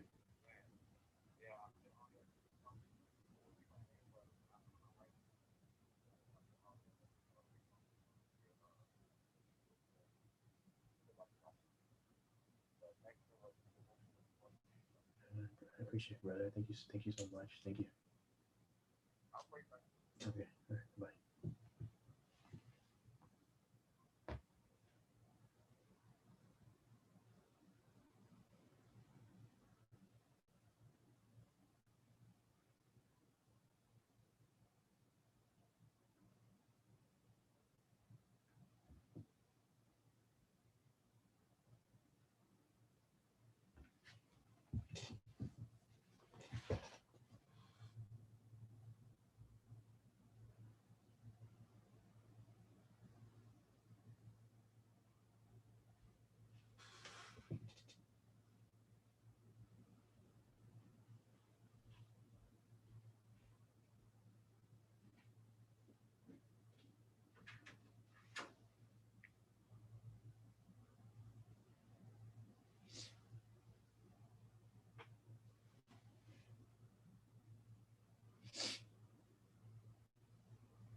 Kristy, can I check something with the share screen for a second? Sure, yes, of course.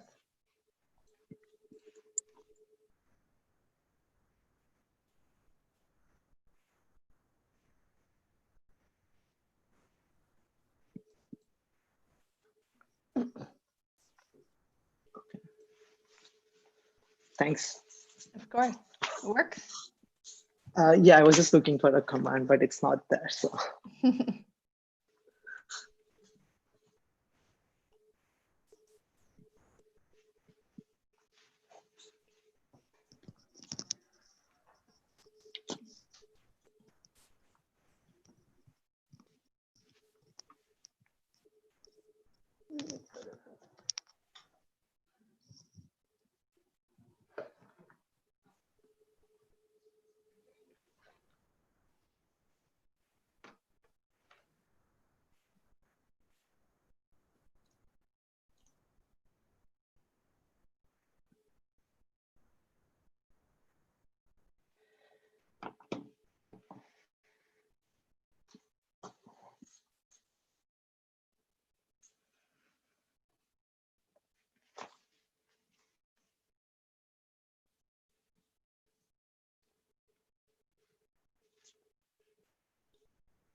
Okay.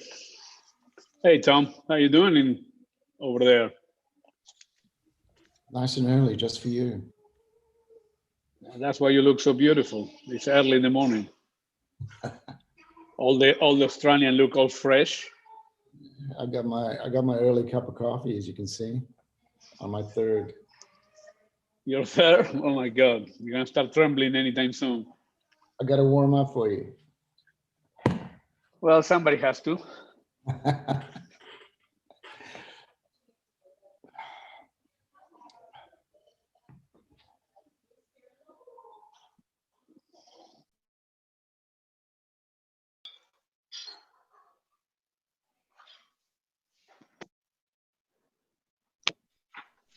Okay, I think Alisa had joined during the break, so she'll be joining us for the second half.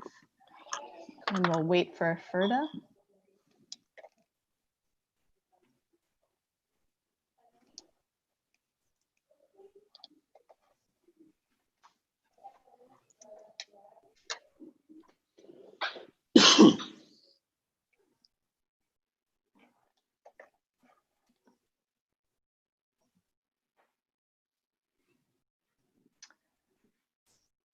Okay. Alisa was just there a minute ago. I'd kind of like to wait for her so that she could introduce herself. Hi, perfect. sorry, I'm still waking up on this end. Hi, everyone. It's good to see you, Hernan and Ferda, Natasha. It's been a while. Oh, thank you for joining us so early. I was, I recognize it's so early, but I just wanted to give you an opportunity. Would you mind just introducing yourself quickly? We are live on YouTube, and if you introduce yourself, it'll allow the students and those watching to know who you are within our matrix. Okay, so I'm Alisa Andrasek, currently a professor of design innovation technologies at RMIT Melbourne. And in the past, I've been doing work at the Bartlett UCL, where I was directing a postgraduate program, and also at the Architectural Association, Columbia University in New York, and some other institutions. I'm also director of BioThing, my own practice, and various startups. So you can find me online if you want more data. Oh, fantastic. Thank you. You're joining. We have quite an Australian representation this Sunday morning for you, Tuesday or Saturday afternoon in yeah, Los it seems Angeles. like all the people from Melbourne are in the same group. So yeah.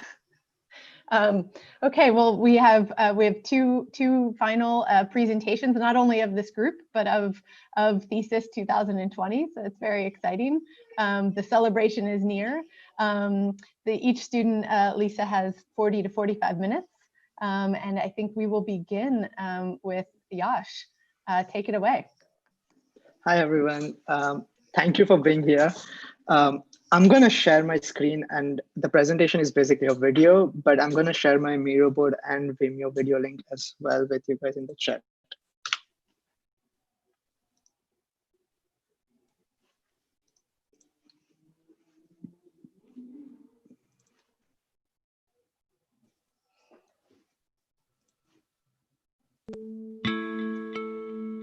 Perceptive Places is about accidental phantoms. The project explores facets of fakeness to embed places with dramatic, unreal reality. The project positions itself somewhere in between the plausible and the surreal, the present and the absent. Realism is defined as a constructed tension between reality and its representation. Architecture has always been positioned as conceptual or sensorial, abstract or real, but the project intervenes between desires, fakeness, and imagination. To imagine that the world is being led by a being that knows where we're headed is completely unreal, but its absurdity is what makes it so real. The image of the world being carried through space by ancient, massive beasts is so evocative that it appears in so many different cultures. But where are they today? The people of the Fell and Samoa near the Samoa Islands have a folklore that beyond the reef, a mythical island appears occasionally. Something of the likes with inhabitants have never seen. It's claimed that the island arises from the waters of the full moon nights.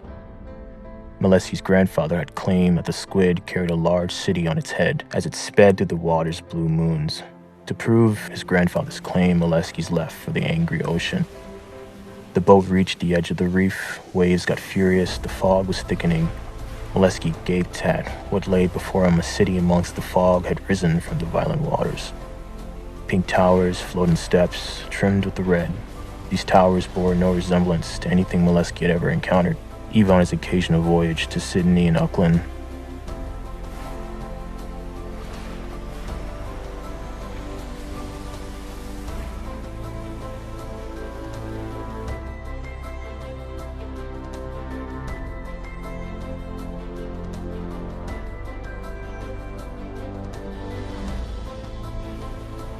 The giant island moved at the edge of the water. The city seemed to attach itself like a barnacle on a smooth reddish surface.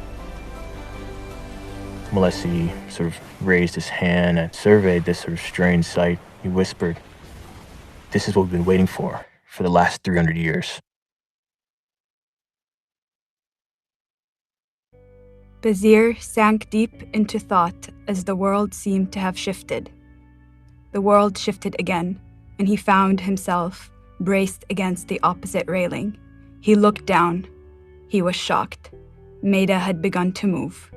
He gasped at the absurdity of his thoughts and looked towards the eastern horizon as he saw a large silver ship come into view. The ancient dinosaur that was resting in the ocean had finally made her move after centuries.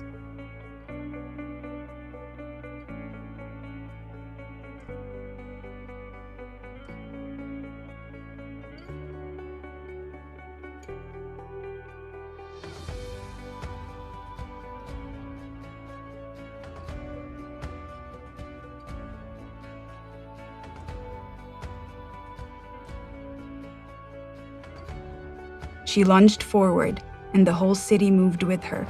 No one knew where Mehta would eventually rest. They had been to the desert, the forest, and the ocean. Where will it go next? Bazir thought of the possibility of landing near America. If given the chance, he thought, he would jump off and swim to see the land that he had only read about.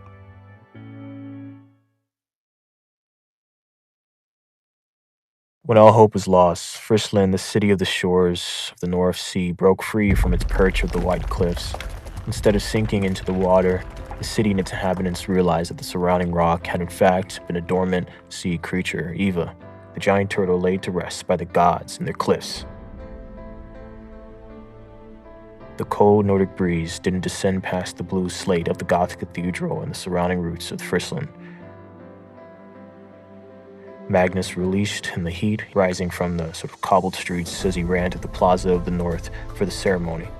He hurried past the townfolks, the festival, the city, and the surrounding Arctic oceans as his way to the great cathedral.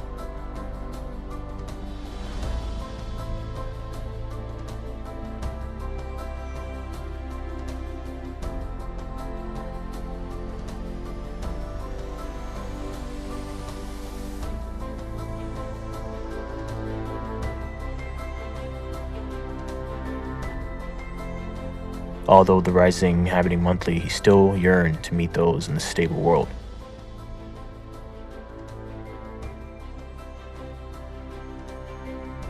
Magnus pushed back on the wall, wrapped in sort of Eve's skin with its sort of sweeping buttresses, graceful lacework, and stained glass. The great cathedral was a pride of the joy of the tiny city. He stared out from the bell tower with wide open eyes in the hopes of seeing a new world.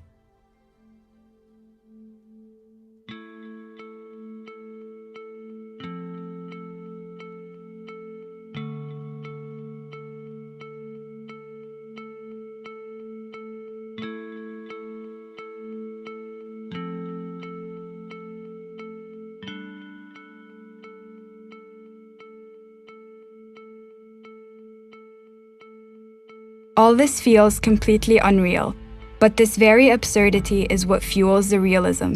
As ridiculous, fantastical, or whimsical as it may appear, Perceptive Places is a stinging satire on the neo-bourgeois property developments happening all around us. Following the scenarios of replicated fake cities in China, the project exposes both inevitable failures and unexpected pleasures of these phantom islands.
I'm not sorry how bad it was for everyone in terms of streaming, but sorry about that.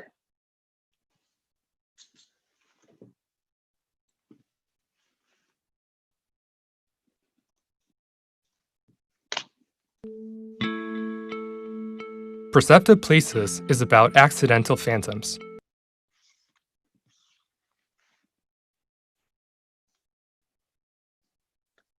That's it.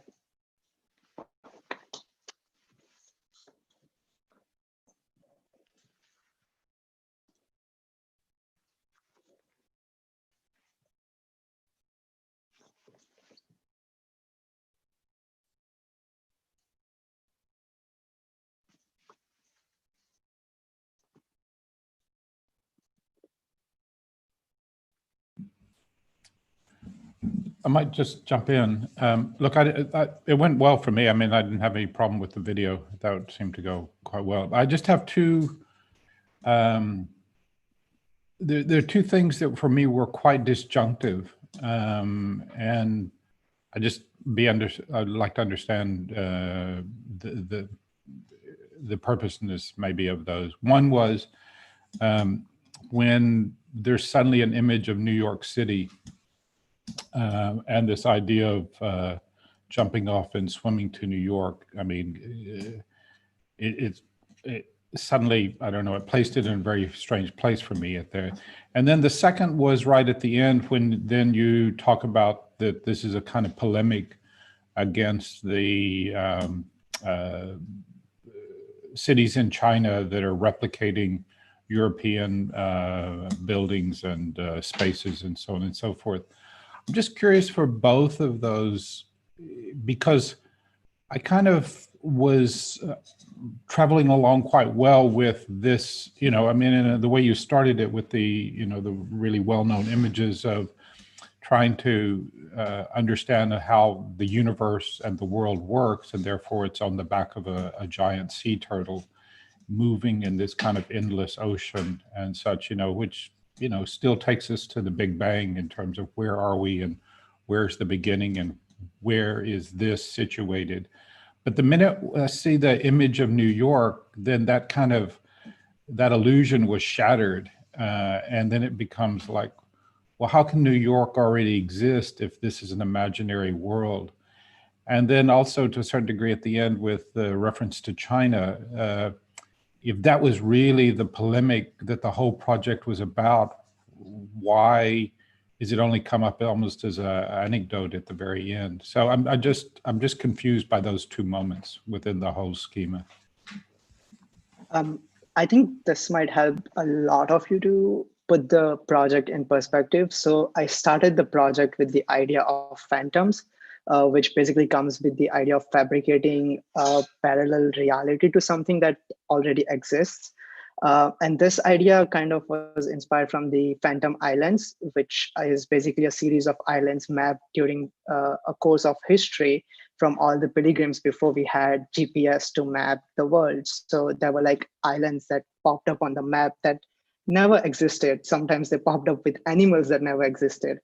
And that was like the starting point of the project. And that's what drove me towards like kind of bringing this narrative-based design.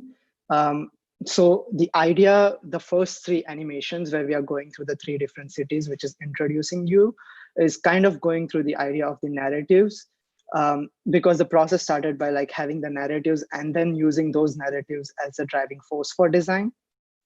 So that's why how New York comes in the background is like the possibility of this world being so real at this moment that it could pop up next to our cities and we would be like lost or like shocked that it actually existed, which Google or other technologies say that it doesn't. Or it was kind of like playing of those norms of surrealism to be injecting it into a real world. The reason I never mention, like the project does not mention about the premise from the cities in China early on, is to have this whole impact of this surreal worlds being built up, and then I bring it back to like where the project actually takes its stance in, if that makes sense or answers your question. Well, it's an answer. I wouldn't say it necessarily makes sense, but that's okay. Can I come in at the back of Donald? In 2012, Ray Kurzweil introduced the book, How to Create a Mind. And for anyone who doesn't know, Kurzweil is the director at Google, and he is really working in the idea of pattern recognition. So in theory of mind, Kurzweil states that the brain uses millions of pattern recognition modules to check, organize itself, and augment them. And the notion that the brain, the neocortex, contains approximately 300 million very general pattern recognition circuits implies that if you sample the various scales of architecture and typologies, what I read into your project was this ability to create a kind of a tool. And I looked at it as a kind of a startup tool, very much like a Silicon Valley, the way you introduced it as a kind of a platform. It kind of looks at like, well, is this a Unity Technologies project? Is this something that starts to, I mean, DeepMind and Alphabet use Unity as a kind of a tool to look at pattern recognition as a tool to understand bits of data as information. So when I looked at your project, it's very much like a gaming tool. It's a way of using AI to start to reorganize patterns that we may wish to see, or we can organize to, yeah, this image in particular here starts to look at global patterns of form and structure. So in many ways, you're creating, maybe it's not what you're doing, but in my mind, what I see is the kind of a creation of a world that can be automated and customized based on a particular neocortex type of signals that starts to create a cultural affinity within ourselves and becomes something almost like it's almost like a Google search, but it's not a search for information, but it's almost like a formal and spatial algorithm that starts to define patterns, which we see here. You know, like the idea of as Kurzweil will say, there's 3 billion cats in Google if you search. So the idea of hybrids, the idea of hybridization, and maybe this new narration of creating new typologies and new ways of articulating type is very interesting. The way you train artificial intelligence in understanding information that's accessible in the net. So is that something you're interested in, or am I off cue here? No, that was something that I was starting as the premises for the project. So like earlier when I was doing prep with Florencia, I was using a style guide transfer algorithm to create series of images based off real worlds. And from that's where, like, during summer, I tried to use that notion to develop a full-fledged architectural world using the ideas of the animals and the phantoms. Okay, so to continue on some of these comments, I think this idea of parallel worlds and pattern recognition is very interesting and timely. However, and also the strategy of creating alien within familiar. So putting up these architectures that are extremely familiar, almost iconic, but in this kind of kitschy way today. However, I'm missing the alien. Where is the alien? Because I didn't experience anything unfamiliar. And this is something that I wish it happened because, and also where are the pleasures? Because you're hybridizing these known aesthetics, known architectures with very known images of creatures and vegetation and things like that. So I think the challenge would be, can you create that kind of slippage where we really render something invisible visible, or something that we were never able to see before we had these tools, etc., to create truly alien experience. And again, I think it's a very good strategy to place that into extremely familiar, because the familiar amplifies the alien. So I think that could be interesting. And this kind of style transfer tools are now already well known, but I think maybe it would be good to go a little bit deeper with them to, again, try to, through design search, unveil, again, something that we haven't seen, and that would be true monstrosities, because monstrosity also implies something that we are afraid of, something maybe that is unknown. So I think that could be interesting. But very nicely produced films and narratives. Thank you. Yeah, I think I agree that the film is beautifully done, and I'm somehow suspecting, I mean, the project is the film more than anything, right? I mean, it's not referencing far outside what it is we are seeing. This is your project. This is the art of the project. It's in the transitions. It's in the images you're evoking. And I would say, you know, you're doing a fairly good job in sort of bringing us into this world of yours, I guess. I want to say something about the monster. It's a really interesting terminology or term that Alisa brought up, because it's also, of course, it's the archetypical specter of modernity, right? Since Mary Shelley, the monster is the technology that took our soul away in one way or another, and we are still in that predicament trying to escape it through innovation and novelty and technology and so forth, right? It's at least one very common sort of argument that we have been sort of working through for 250, 300 years, really. And it's interesting to me to ask about the nature of the monster, maybe not as the strange or as the alien, but something that has overcome that type of condition entirely, because it's almost every form of alien. Well, that's probably not true at all. I wanted to say every form of alien we somehow have tested, but that's nonsense. I mean, of course, every time something new happens, technologically speaking, societally speaking, there is room for monsters. Maybe what I mean more correctly is like that particular definition as a tool of estrangement and therefore some kind of awakening and understanding of a new condition. Is that still valid? And I think that's a larger question. It seems to me that current architectural work seems often, and this one and the project before, I think, fall into that category. They don't go there at all. I mean, it seems not something that you, Yash, are kind of interested in, even though you talk about the real and you still believe there is some meaning to the word real that we can establish and then work off of it. which to me is also a bit curious, just like the notion of the monster has become a bit curious, because the real, with all its sort of counter versions, architecturally, representationally, but also philosophically speaking, of course, always was a fiction, right? Manhattan, right here, I see it right now, a beautiful sunset. Of course, it's a fiction. What else could it possibly be? So on that level, I don't necessarily think that the project is necessarily open up a new way for us to understand the real.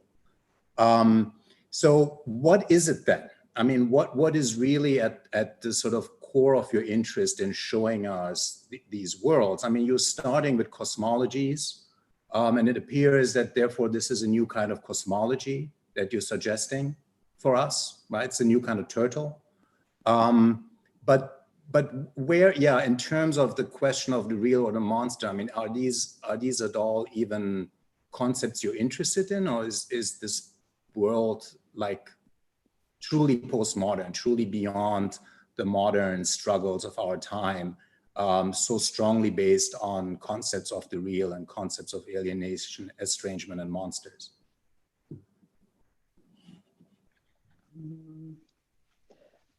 I don't know the right way to answer your question, but yes, I'm not trying to suggest a way to look at reality or to define the term, or even like say that this is what it means to be, or this is what it's trying to be. Definitely, as you mentioned, Ferda, that the project is what it is. And it's kind of an instigation that I was looking towards to explore in terms of like pushing something that's, I would say, more like a concept or like an idea that I wanted to start off instigating. This wasn't the idea that I had earlier in my project. So like it went through different phases, and it was more of me trying to understand what interested me in the whole process.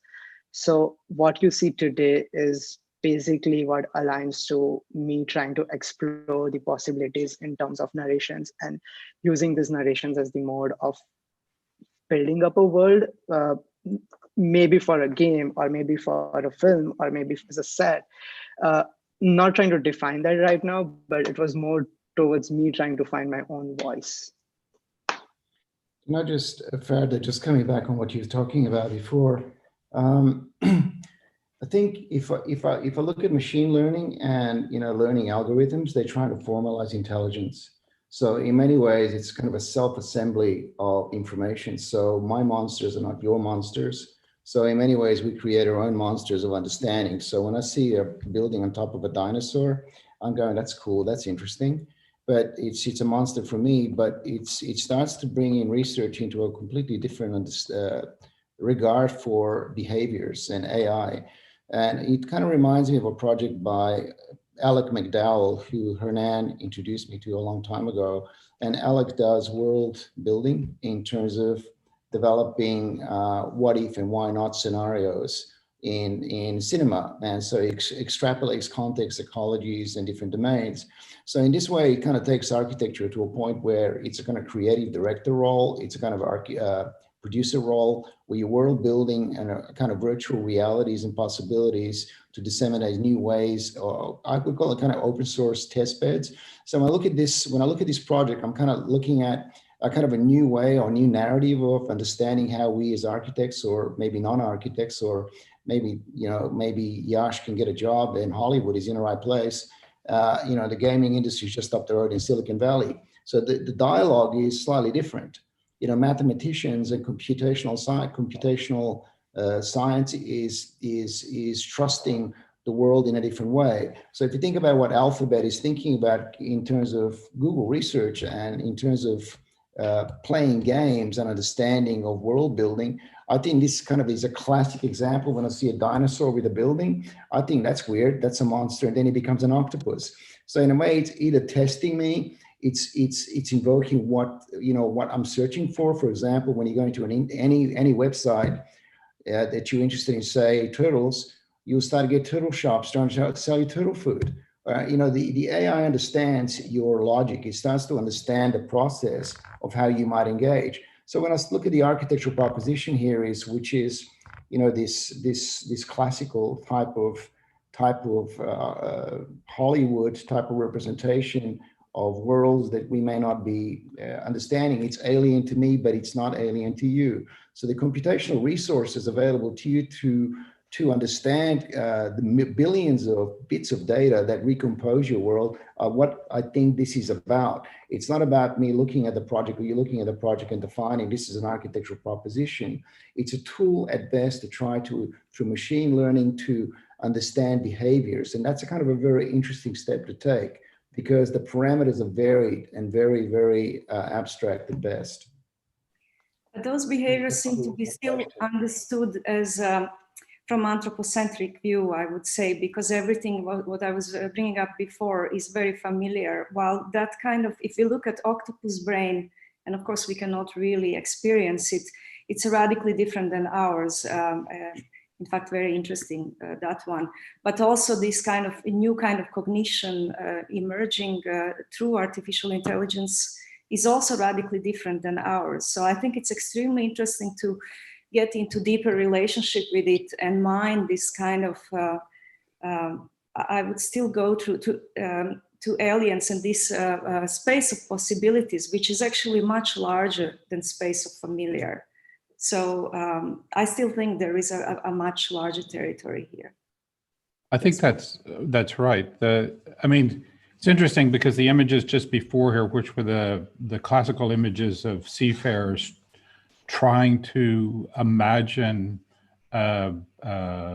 animals or dragons or whatever we're going to call it, you know, they're still referential. So they're taking the known and then exaggerating it, you know, and the difficulty is always, and you see it in every film, whenever there's an alien, it's actually, you know, usually it's some small animal that's been exaggerated, or, you know, we keep finding new spiders or amoeba of various kinds that are real things in the world, but we don't see them very often. And when the first time we see them, it's like fantastical. And yet they tend to have, you know, bilateral symmetry. They tend to have very clear kind of morphological organizational conditions and stuff.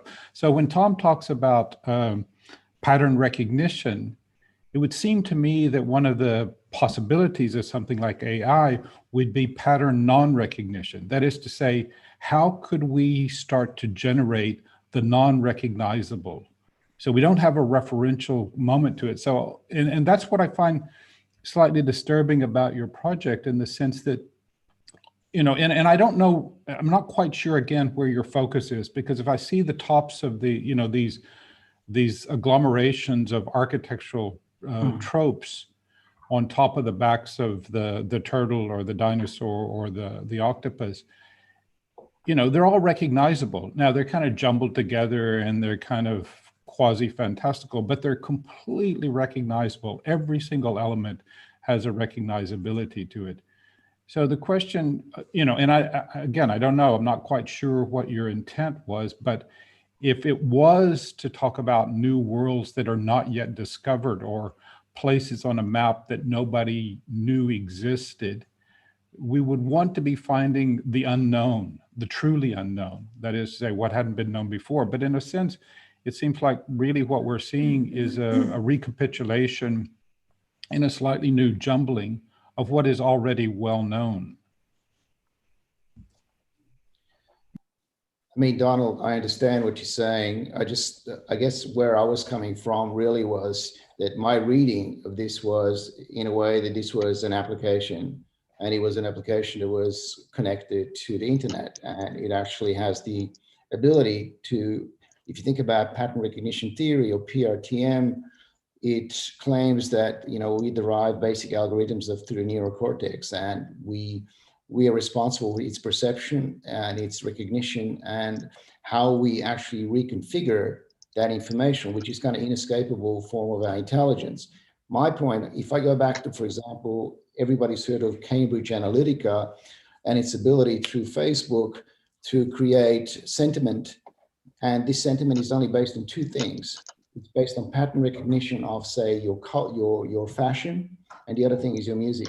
And that determines the ability for the algorithm to determine if you're left or right or middle or whatever. The point I'm making is that if this is a computational device, if this is a platform, can architecture itself start to define? And if I take the Cambridge Analytica model, this could be the ultimate architecture, and we might all be shocked to say, "My God, this is the ultimate monster." That's the reality of a particular positional sentiment that's say 20% or 13% based on numbers. If we're obsessed about numerology, we can sort of start to measure things in percentages, and we'd be surprised that 30% of architectures perceive that what the student here is put in front of us. And this is not an agglomeration of his personal imagination. It's the computational makeup through machine intelligence to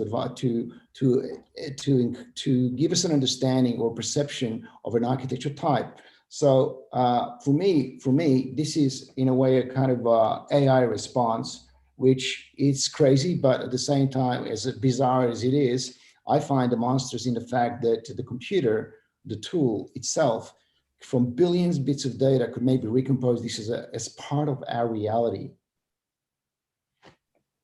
They could compose it as a 2D maybe, but not as a 3D. If I look at, I was just Googling the Google Deep Dream, and I'm also like thinking about all the kind of animal references, like the Bernini Elephant and the Obelisk, and the what's it called, The Temptation of Saint Anthony by Dali, and then I was Googling the Deep Dream, and what's interesting about Google Deep Dream is how often all of the images are reconstructed from figures of animals and eyes, and it becomes a way of either anthropomorphizing whatever the images are, or beginning only to understand shapes through the lens of a figure, of a recognizable figure, whether animal or human.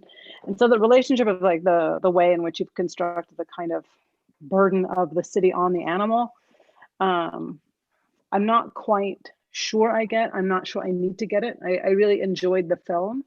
I think the way that you, towards the end of it, talked about it as a kind of critique or response of the sort of iterative copycat cities, I think is an unnecessary statement that kind of muddies the waters.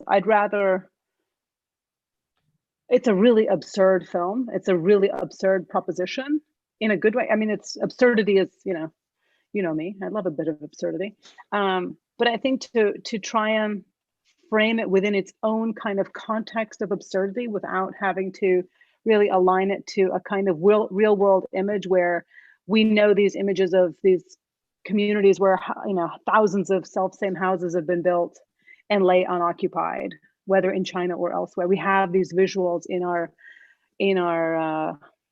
foreground. And so this isn't what you're proposing. I don't know necessarily what you're proposing, but I think it starts to set up a really interesting conversation between the beast and the architecture, or the beast and the city. And I think that kind of scale of relationship is really interesting. It's also, thinking about the first projects, contextualizing of a project around bread, a very COVID symptom, as well as this talking about animals, yet another kind of symptom or effect of COVID, where we have stories all over the world of animals taking over cities, of animals entering into realms they haven't been in for decades. Thinking about the kind of confrontation urban environments have had with wildlife all of a sudden is a really interesting thing to be confronted with when we're also looking at a kind of narrative, a sort of romantic story like this. And I just put in the chat, by the way, the Dali painting, because when I think one of the other critics was talking about the sort of notion of familiarity, like all of these objects in cities are really familiar, as are the animals. And you mentioned monster. I don't know if you mentioned monster, or if it came out of maybe Don's comment earlier. I am also wistful for the quality of the monster, whether in the beast or in the beast of the city, to be able to like set up, perhaps through recognition in the first few parts of the film, these familiar cities, these familiar animals, and then begin to introduce figures that start to have a kind of dissonance with our capability of recognizing, right? To kind of disturb our pattern recognition. So we start to wonder, which is beast? Is it animal or city? Or or what is the role of each? With Bernini, the elephant is the strength, the obelisk is the knowledge. Like, what is the relationship between animal and city here, and how can it sometimes be somehow glommed together? How can it sometimes be subverted or inverted? And I mean, I really enjoy the film quite a lot. And I think you were also of the Pokemon gang at SCI-Arc, were you not? Yeah. Yeah. You know, and so for me, it's really interesting. Pardon? Pardon? You didn't mention that. That would have made a difference. Oh yeah, there's a hardcore Pokemon group at SCI-Arc, and I remember being in studio once, and I don't know, there was something at the little traffic island opposite the structure in the parking lot, and they all just ran out. What? Yash is the director of that group, of the Pokemon. Oh, I thought Kumaran was the director. I think Kumaran's the director. Kumaran and Asma. Yeah, but I think you've had a really long-standing connection or passion for the relationship of the animal or the beast in the city. So for me, that was a really interesting kind of flip where you've inverted it. I don't know what role, if any, Pokemon played. I don't know what role, if any, Dogs of SCI-Arc played. I mean, it showed up at the very end of your film and on your IG. But for me, I guess part of the question that I'd be interested in knowing more about is why the animal, or why the monster? Like, what role do you think it plays in an understanding of or the caring of the city?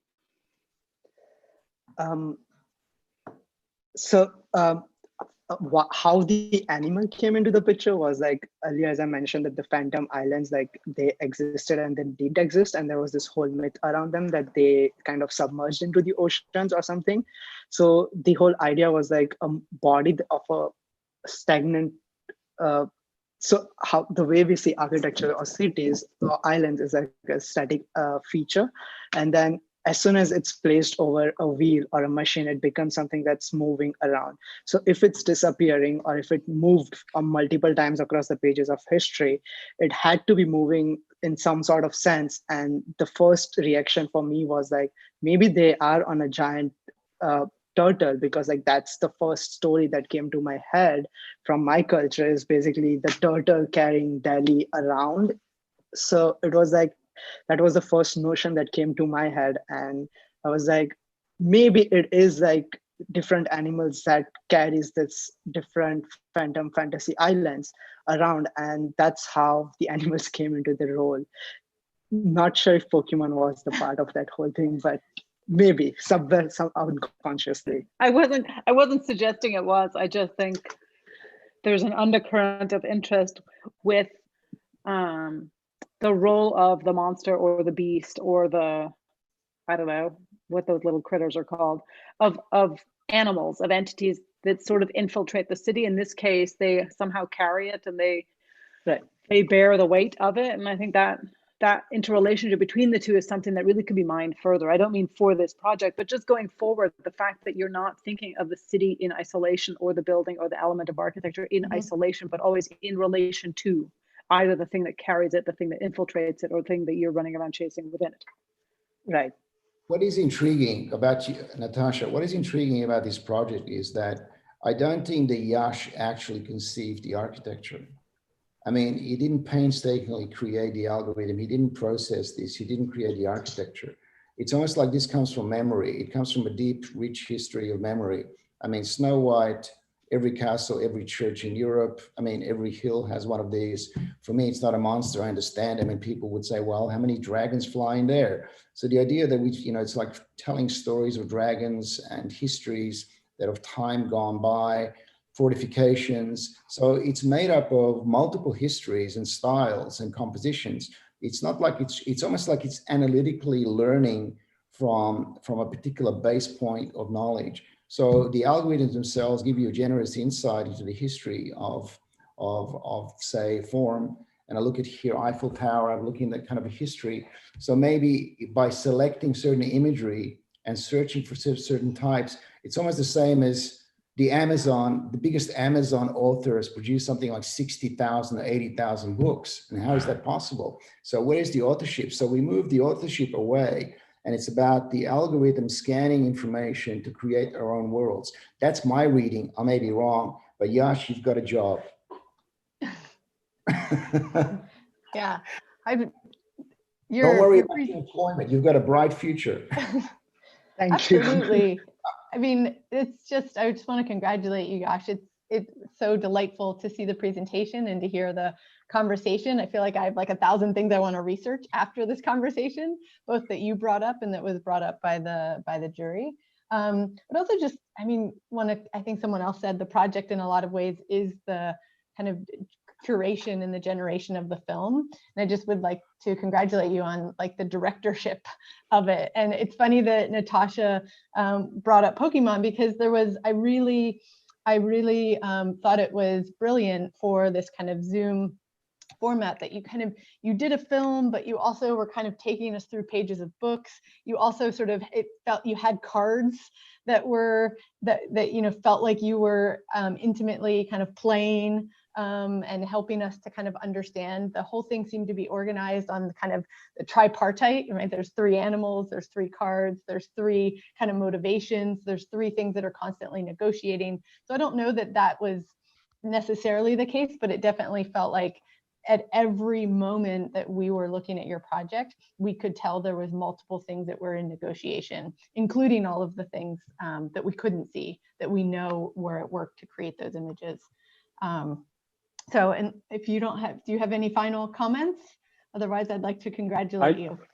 Kristy, I would just let me congratulate Yash. They are theses who operate by the level of certainty from day one.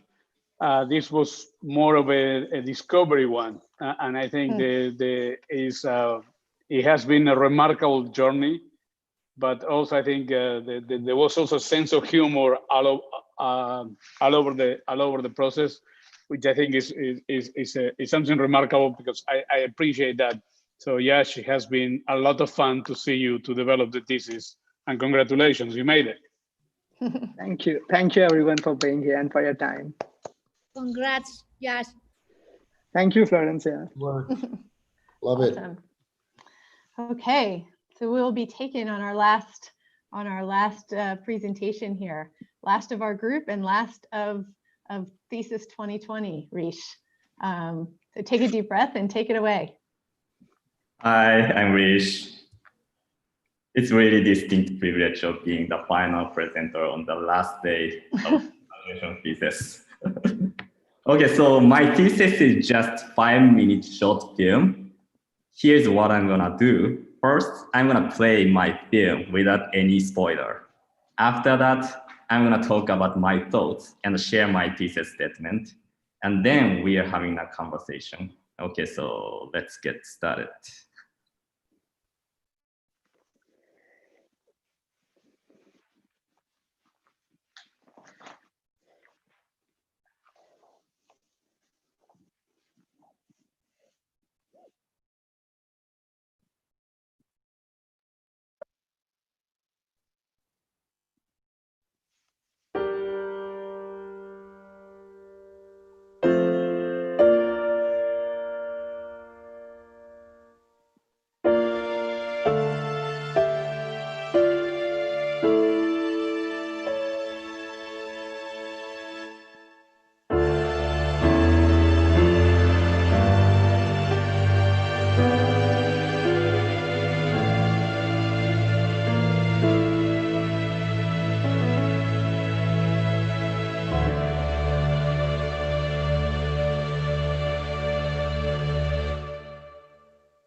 Can you hear me?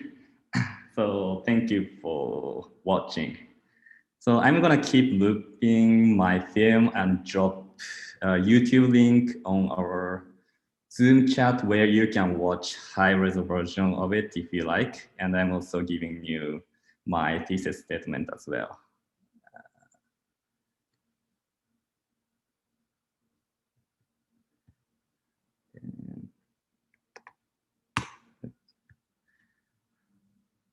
Then also for people who are watching YouTube right now, search for high-res version on YouTube by typing RISH SAITO. The title is Equivocality Final Version.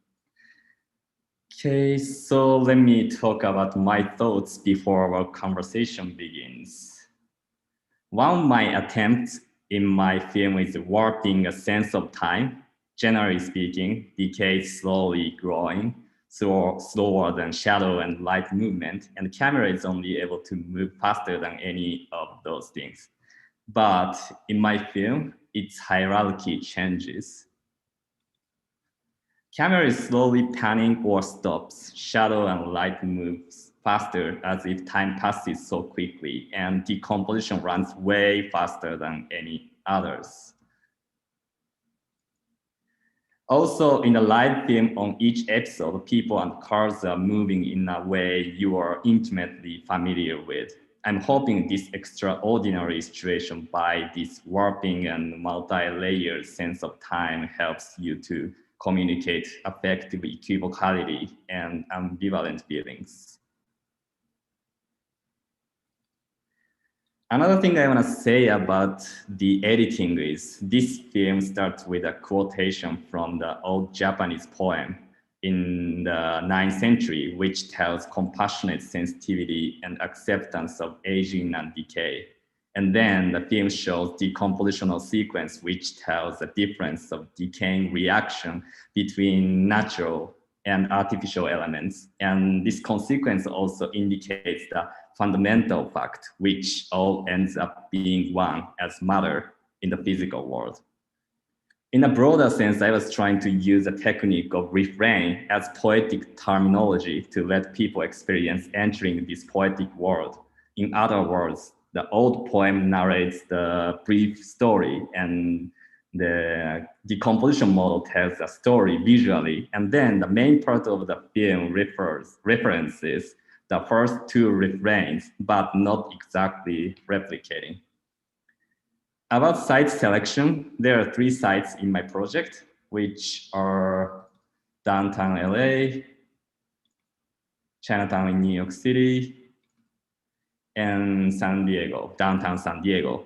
I use those sites as just references or just a starting point that let me visualize this rather ambiguous concept in down-to-up ways, especially by seeing their intangible aspect. For example, I have ambivalent feelings to downtown LA. I feel really uncomfortable walking around there, but I still walk around there. If I completely hate it, I won't walk around. So I'm seeing downtown LA embrace this sort of enchantment that's so ambivalent, that synthesis of excitement and fatigue, especially the site I selected, St. Vincent Court, is so extreme, where downtown LA's uncomfortability and enchantment are boosted. So this is just one of the examples of site selection. I would say my methodology for creation in this project is to put ambivalent feelings from each side of my workspace in the same way as you put the cube or sphere on a rhino space as a starting point. The episode 1 represents decomposition, or you can also say entropy of decay. Decay here is additional, like condensation and growing mold on the buildings. They lose their clarity and merge together. Then, in the end of this episode, spreading designed mold implies this loss of beauty is contagious once decay begins. The episode 2 is about counter entropy of decay.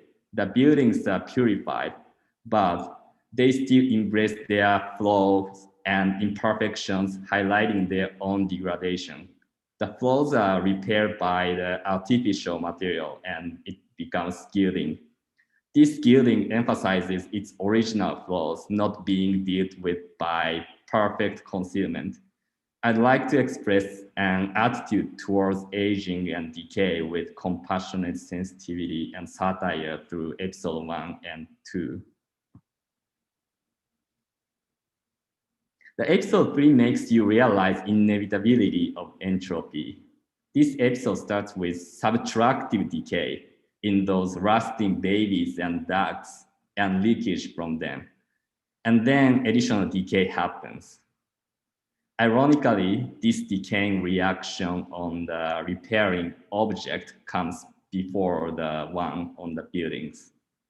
You'd feel all is just temporal and transient. Then finally, the building itself starts decaying again.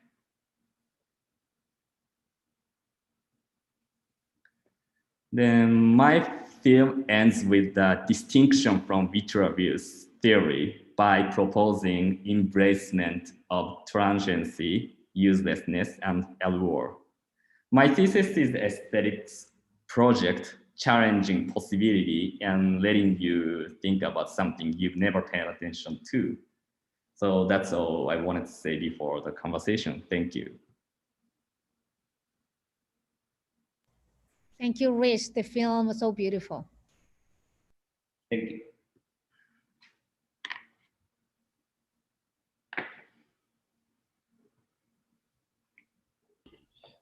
Maybe I can kickstart this off. I mean, I look at your work, it's amazing, it's quite beautiful. What you've taken upon is I guess a very difficult topic, but it's so beautifully produced.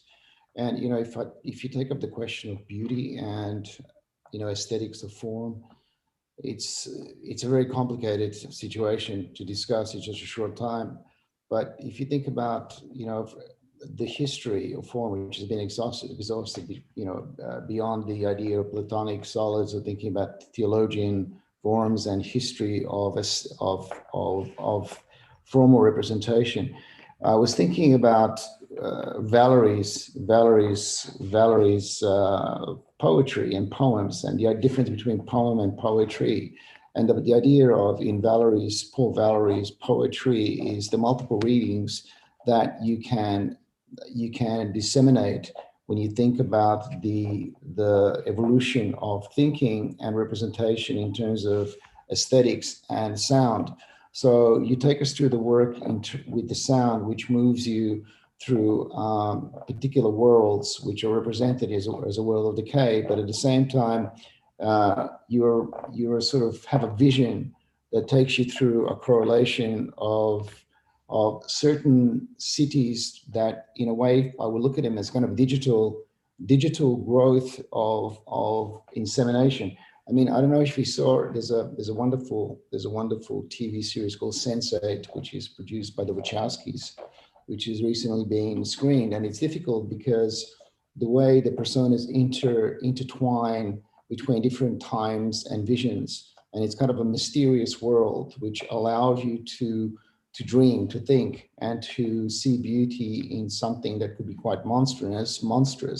And there's variations on different types of aesthetic judgments. So in your work, it allows you to involve the lyrical. It allows you to rethink the idea of form, and you invade that, what is called a normative, with a kind of a non-normative procedures to make us rethink the world in another way. So it's kind of a fusion between if we can call the monster and the accepted, the known. So the known and the unknown create a very interesting composition for us to imagine. And I think it's a very, very important situation, the idea of experience. So in a way, it's entertainment, it's beautifully produced. You take us through a whole range of scenarios where we can reimagine the existing with a world that's invisible, but it's infused with things that are cinematic, but at the same time, there's a level of poetry within the project. So I think it's a very timely way for us to reimagine architecture through another storytelling mechanism to try to understand the world as a very complex condition of the invisible merged with the understood. So that's kind of like, for me, the most interesting point of the project, that it allows you to merge these different worlds together. Thank you. Thank you. Yeah, I agree, first of all, that your presentation, the film, is really very beautiful, just captivating. It's impossible not to be drawn in by it. And there's so many other types of elements you touch on without talking about them. There's something religious, I think, in your realm, in your film, which is kind of unexpected in many ways, for me at least, but it seems something you rather comfortably also play with, and I find that quite interesting. One thing that I was thinking to myself while you were talking or showing your film about decay is, it seems we have a distinctly different outlook on organic and particularly human decay and architectural decay. I don't think we value those two types of decays at all in a similar way. In fact, I think we look at them in rather opposite terms. There is, of course, you know, Tom was talking about aesthetics or the history of aesthetics. There is, of course, a time when decay in architectural terms was celebrated as beauty, right? I'm talking about Romanticism and its obsession with ruins and decaying building parts and sculptures and so forth. And that, of course, is very different than a decaying animal or roadkill, or, you know, let alone human bodies that decay, right? That come with a completely different set of associations. And I found that here and there in your movie, there's a strange intersection of those two types of decays. And I thought those were the most interesting and compelling and scary ones to me. And sometimes they were within the animation, and sometimes they were within the still images, which I thought was also quite interesting. And at what point, I think that strange overlay between organic architectural decay is forged into a new type of aesthetic, possibly. So you know, just, it's not a question, it's more like a comment, or I think an overall sort of expression of how I feel about it. I mean, this image we see right now, again, I'm associating certain kinds of horror movie tropes also, a body opening up and some kind of swarm of insects coming out of it and entering it and so forth. So you're playing with a lot of lowbrow and highbrow concepts, putting them all together into this strange and really super engaging. I don't know, how long is your film? 8 minutes, 6 minutes, something like that. So anyway, there's a lot to unpack here. Just maybe to build on what Ferda was saying, maybe a different way to think about this. Rish, congratulations. Yeah, your film is mesmerizing, is beautiful to watch. I was thinking in terms of the distinction that what Ferda was talking about between architectural decay and biological decay. I don't know. I mean, I know how much you put into the notion of decay, but when I look at your project, I'm thinking more on fermentation than decay. It's the idea that we use and we accelerate and we manipulate processes which they were discovered by decay, like, I don't know, like blue cheese or wine, or all the things were discovered of things going putrefact, and then we find that actually elevate the origin of it. So I think your project is more about that. It's almost like a controlled fermentation or called a control or a manipulate putrefaction or decay. And I wonder, moving forward, that's an interesting way to start to think about it. Because what I think also is interesting about your project, because I think the corrosion and decay is something that has been floating around in our field for quite a while. But in yours, it always keeps kind of a sublime condition into it.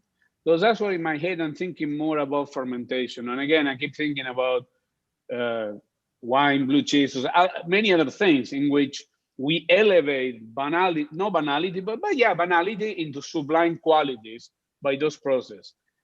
So in a way, yours is not by discovery because you're forcing it. So it's almost like when you master and you learn, and I think this is maybe what Ferda was talking about, the distinction of both.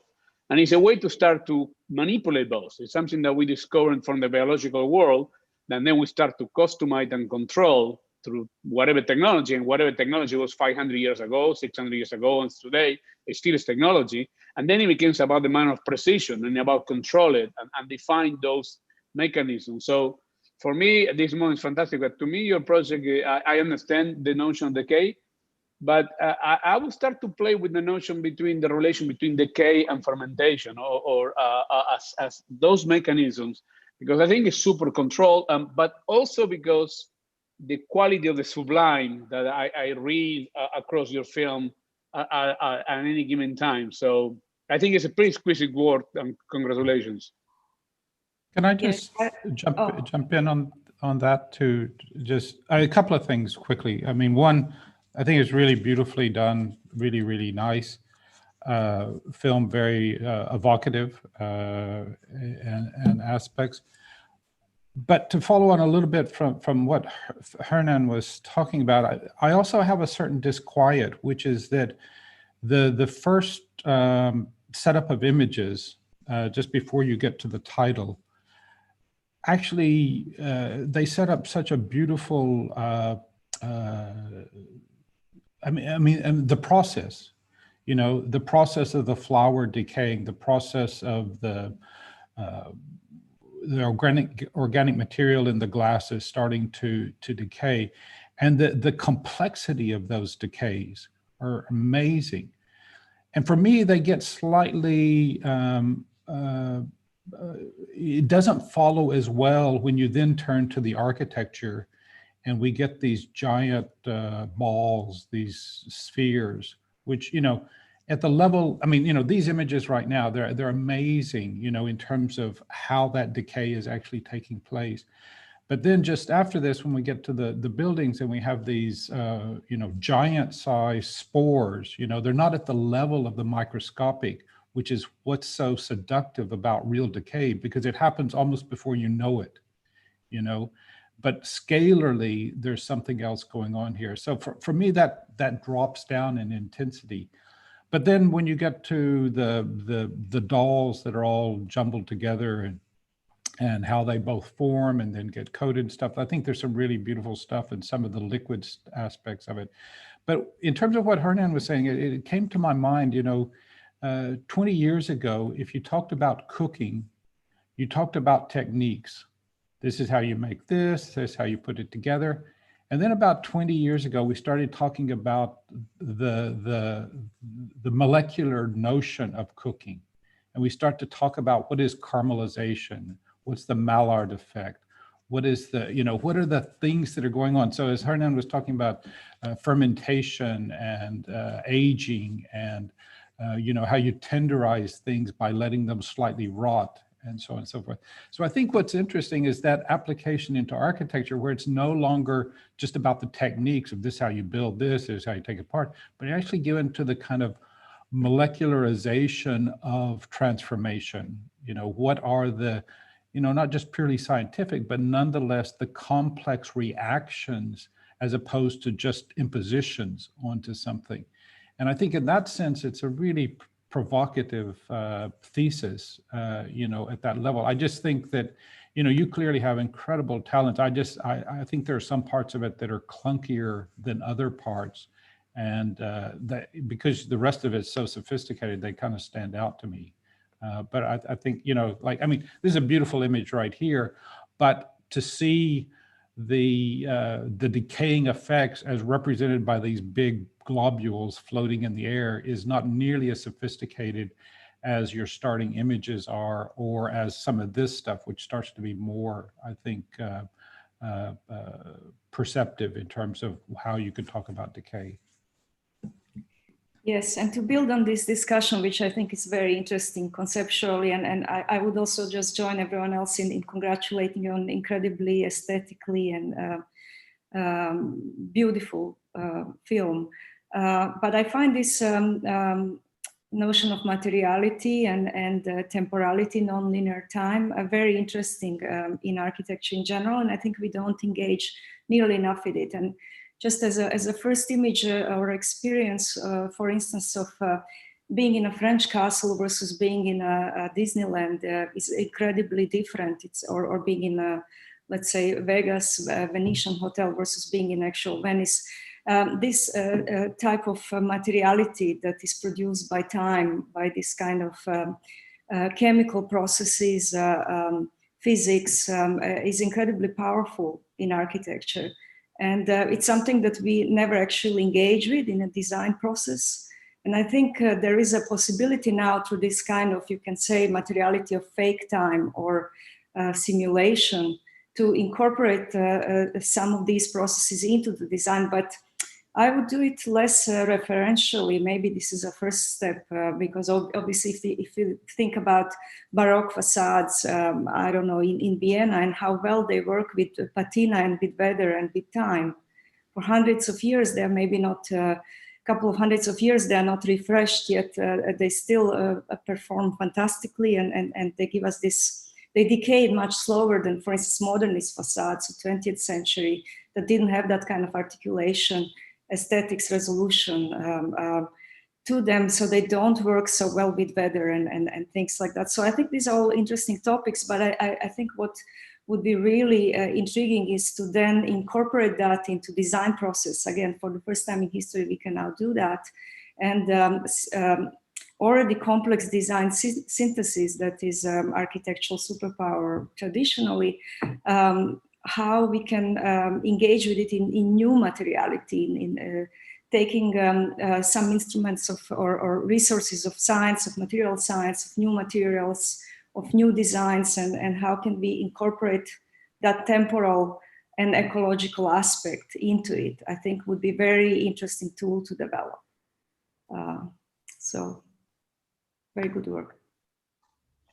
You know, if you take off your architectural hat and you start to think about, that's what I wrote about poetry. If you think about Lost in Translation, which was first published in New Yorker in 1974, it's, you know, you could say it was essentially an autobiography. It's about a child putting together a puzzle and designed to engage a reader's interest in solving the mysteries of the narrative. If you think about this, there is a mysterious narrative in the project that you can read here, and you can make your own opinions about that. But you know, there's a notion in some ways about human thinking process, which continues to give you a kind of an unfinished exploration of the universe of human beings. And the idea of there's a bit of a Milan Kundera, if I could say so as well, which allows you to rethink spatiality, to imagine the grotesque within the normal. So the normaty processes that one is presented with at the same time gives you a kind of a universal dimension which kind of openly transcends the primary understanding and clarity or certain, and it removes certainties, which is really great to see. So yeah, I would really congratulate you because it allows you to see and understand. It evolves, it gives you ability to see language and to develop a process of rethinking the project. So I'm looking at this continuously and it just evolves. There's an evolutionary process here which gives you a new way of understanding or reading or rereading the matter which you're presenting here. So it's a very human agency, which gives you a very intuitive, I would call obscured, but at the same time, new perception, possibility to reading form, matter, and space. Thank you.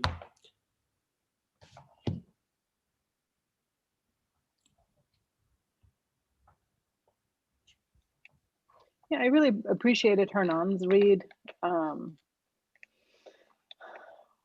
Thinking about decay less as an inevitable passive act, but a much more productive design project in a sense.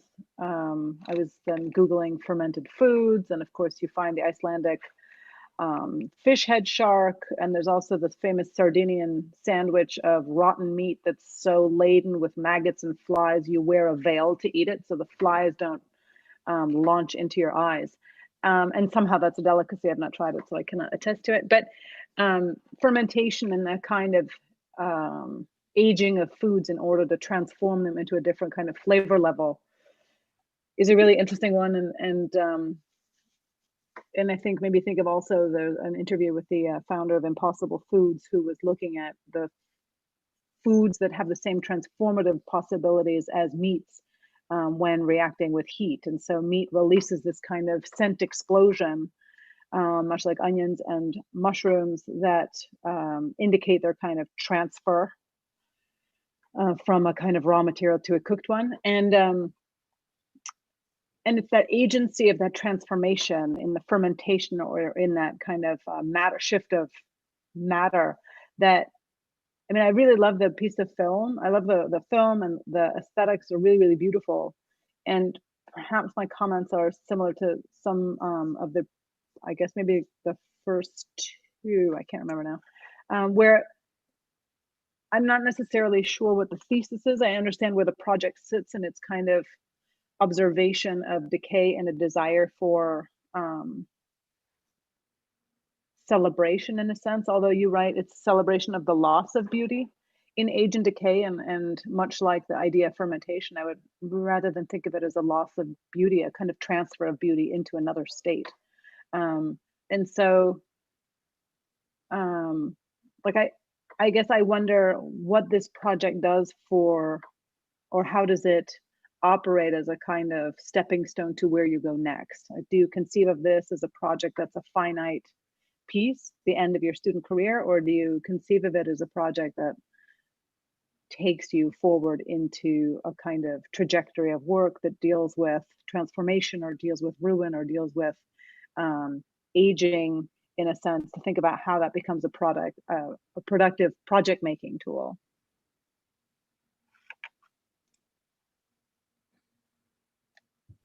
Hernan, would I be wrong to say that there is a kind of a cinematic clarity to this project, which it's almost like a serial. It's almost like I'm looking at a Netflix project, series 1, 2, 3, season 1, season 2, season 3. And it's a very beautiful opening to kind of narratives that starts to explore worlds and translations into a particular spatial aesthetic. And I'm not so sure. I mean, we talk about decay quite a lot here, but I'm sort of just imagining that this is a kind of a very possible multiple reading of information. As much as I said about the previous project, is the way you read a book, the way we notate information digitally. This is another way of notation, a particular reality and a resolution of the work. And what I love about this project, and it's in the students' hands, it's just magnificent to see, is the ability to, you know, like in Rainer Maria Rilke's Letters to a Young Poet, or if we think about, what's his name again? Forget his name, but anyway, it gives you readings of texts into a completely different way. And I'm thinking about Merrill's, when I spoke about Merrill's Lost in Translation, which was then translated by Valerie and was attributed to back to Rilke. This cross flows of notation information in writings, that if I attribute that kind of thinking to this beautiful film here, there's multiple readings that cross over between different elements that enable you to read these comfort. It kind of confirms the ability of the mind to translate what could be in a way decay, but in a way also beauty. And of course, there's various ways we can discuss the idea of beauty, but I think it's fundamentally a massive shift to bring, if we can think architecture thinking in the idea of the performative and a kind of an excessive way to understand the idea of experiences that we have. So it brings me particularly to understand this is a level of multiple layers of experience in a very cinematic way, and done with, I would say, close to perfection. So thank you so much for this project. It's beautiful to see. I wonder if, yeah, I think that, I mean, we've used the word decay a lot, and it's probably the wrong thing to say because that implies a kind of ending, you know, as if there was a moment of purity or completeness and then something's happened to it. But I think if you take that analogy of food, you know, at what point, you know, yes, we can say, okay, this cheese is now just right, but there's often many stages, you know, in a cheese. You can eat it when it's still a bit hard. You can eat it when it's a bit softer. You can eat it when it's just starting to get moldy. You can eat it just when the worms are starting to dig through it and stuff. So there are multiple stages. So what's curious about this project as well is it actually allows for a reappraisal of when, you know, what is the status of an architectural project, or when is the status? You know, in landscape architecture, you learn very quickly that the project is not when you finish the drawings and when it's first put in place. It's 15 years later when the trees have grown to the height they need to be and the lake has silted in to a certain degree and stuff. And so what the project here suggests is that we have to reposition our expectation of when is architecture at its completion or at its best, or does it ever have a best, that rather maybe it's a kind of continuum of these transformations. So as opposed to decay, these are really just transformative moments in the material that makes up the building, in the same way that the food and the processes of aging, of fermentation, of storage and so forth go through them, or something changing from one thing into another. So it's quite nice because it actually adds that condition of time into architecture that we really often don't have.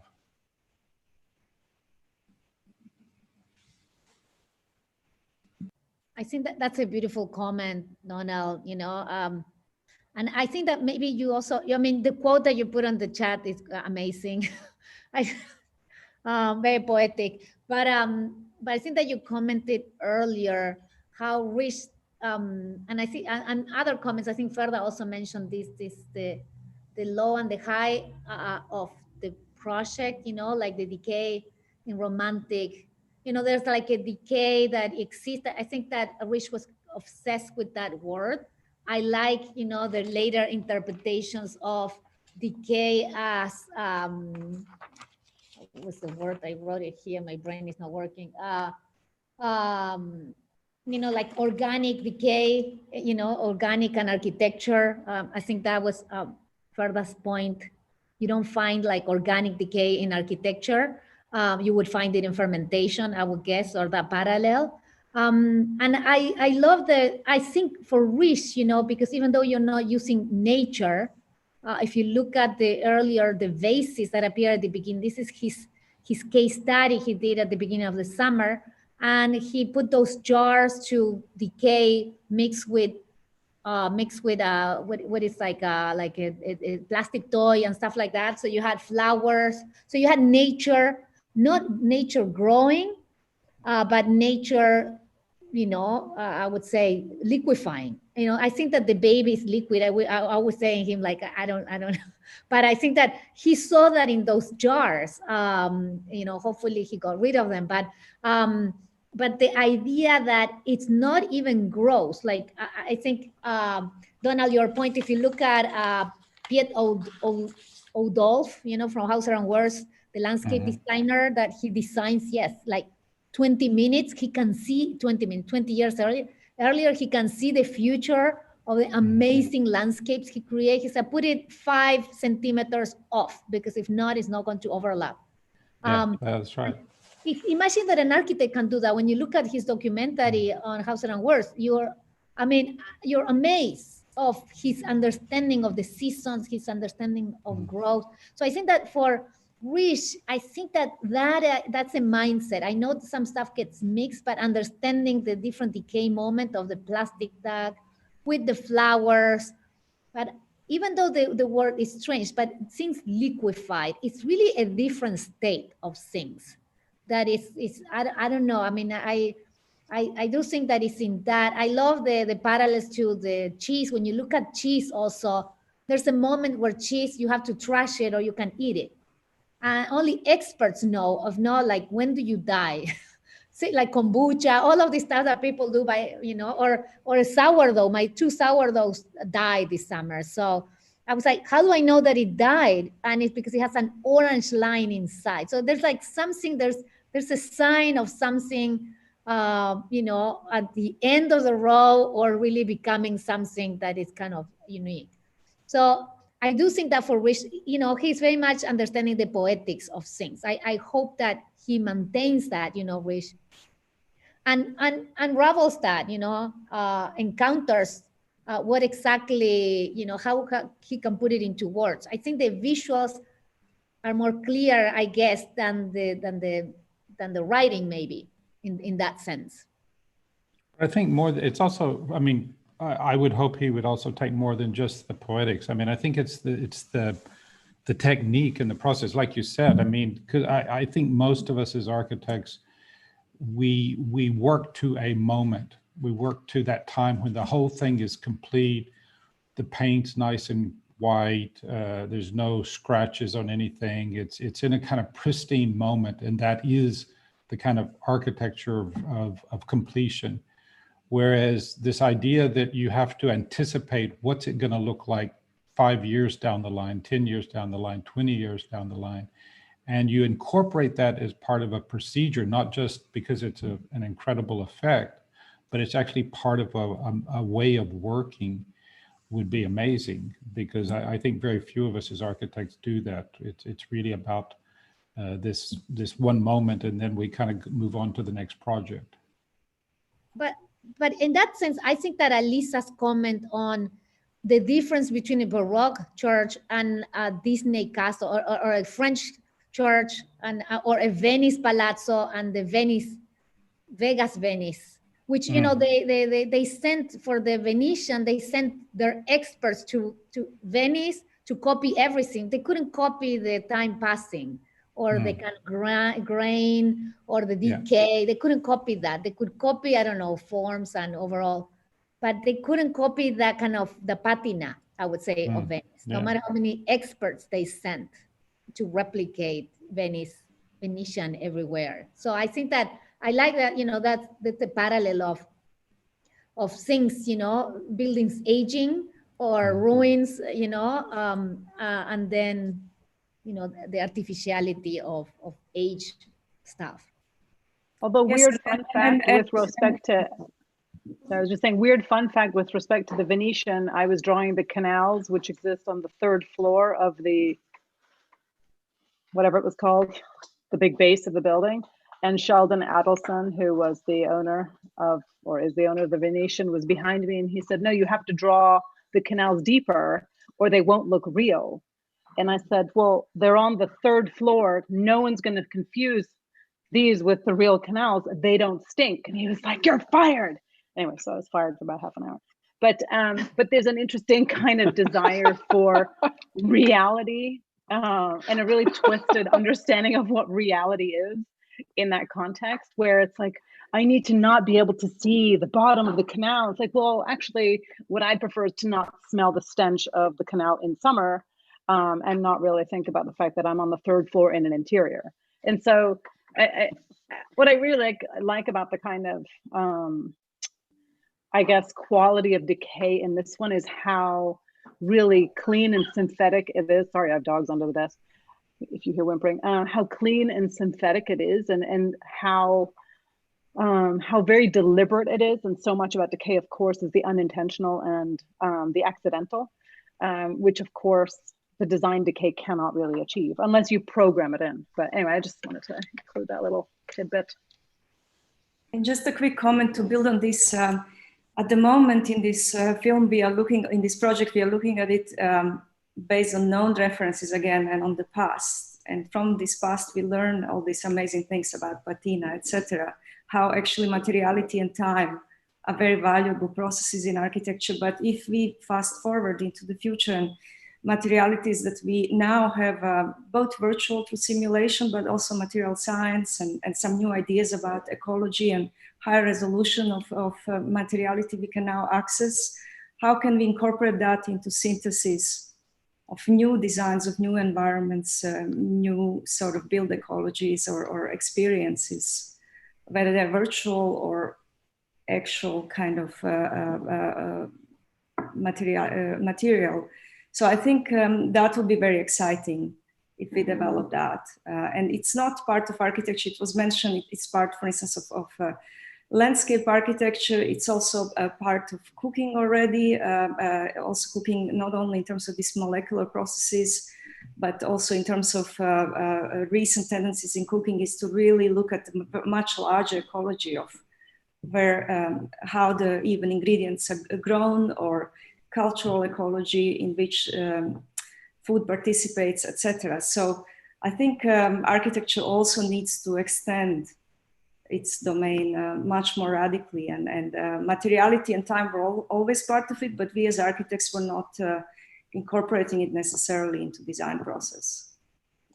Yeah, for instance, also like, you know, I was just rewatching, like all of us, I guess, staring at this film while it reruns. There's that one moment where, you know, this kind of furry mushroom thing takes over the balconies, and it moves as if it's underwater. And, you know, all of us who snorkeled or whatever, you know, have seen that there's a very different kind of aesthetic that happens, how plants and similar kind of materials sort of move when they're in water. And it just sort of captured that moment. And I thought to myself, well, that's quite interesting in terms of a design aesthetic as well, that the unusual application of, you know, the kind of aging process on that balcony is creating a kind of an otherworldly sensation for us in the way how you made it move, for instance. And it made me sort of remember a movie by a person who was really famous in the 90s, Peter Greenaway. I don't know, Rish, if you know him. He made a movie, I would say, entirely about decay called A Z and Two Knots. You should, if you don't know it, you should just look at it. And there are a bunch of moments where there's these close-ups with a very particular score of music in the background, kind of sped up, where things decay, mostly animal parts, and then other animals, smaller animals are eating them, etc. But it's like a symphony, and it's sort of like put to play to engage us in a very different way. And I think back then, at least, I have to rewatch it, I don't know if it's holding up, but back then I felt it really did well in sort of creating this ambiguous aesthetic quality of sort of, you know, being repulsed and incredibly drawn in by the sort of symphony and the orchestrated decay of these individual organisms. And I think in that sense, your project here and there, to me, has similar qualities, where in that ambiguity, in that sort of realm, something novel is peeking out, or it's a sensation that I find really thrilling for a moment. So the moving of the balcony parts would be an example for that. But I'd recommend, if you don't know who I'm talking about, to check him out. You may find it interesting. Wow, this was quite a presentation and conversation, Rish. I see you taking notes and getting references. I also, just like the last one, I think that, you know, any good project provokes a really broad conversation, and you certainly have done that, as well as keep our visual attention throughout. So it's really fantastic. And I'd like to congratulate you and thank you for, yes, being the last student to present. Is, you know, the closer is a pretty prime spot. So thank you very much. Florencia, I don't know if you want to say anything. Thank you, Rish. Amazing.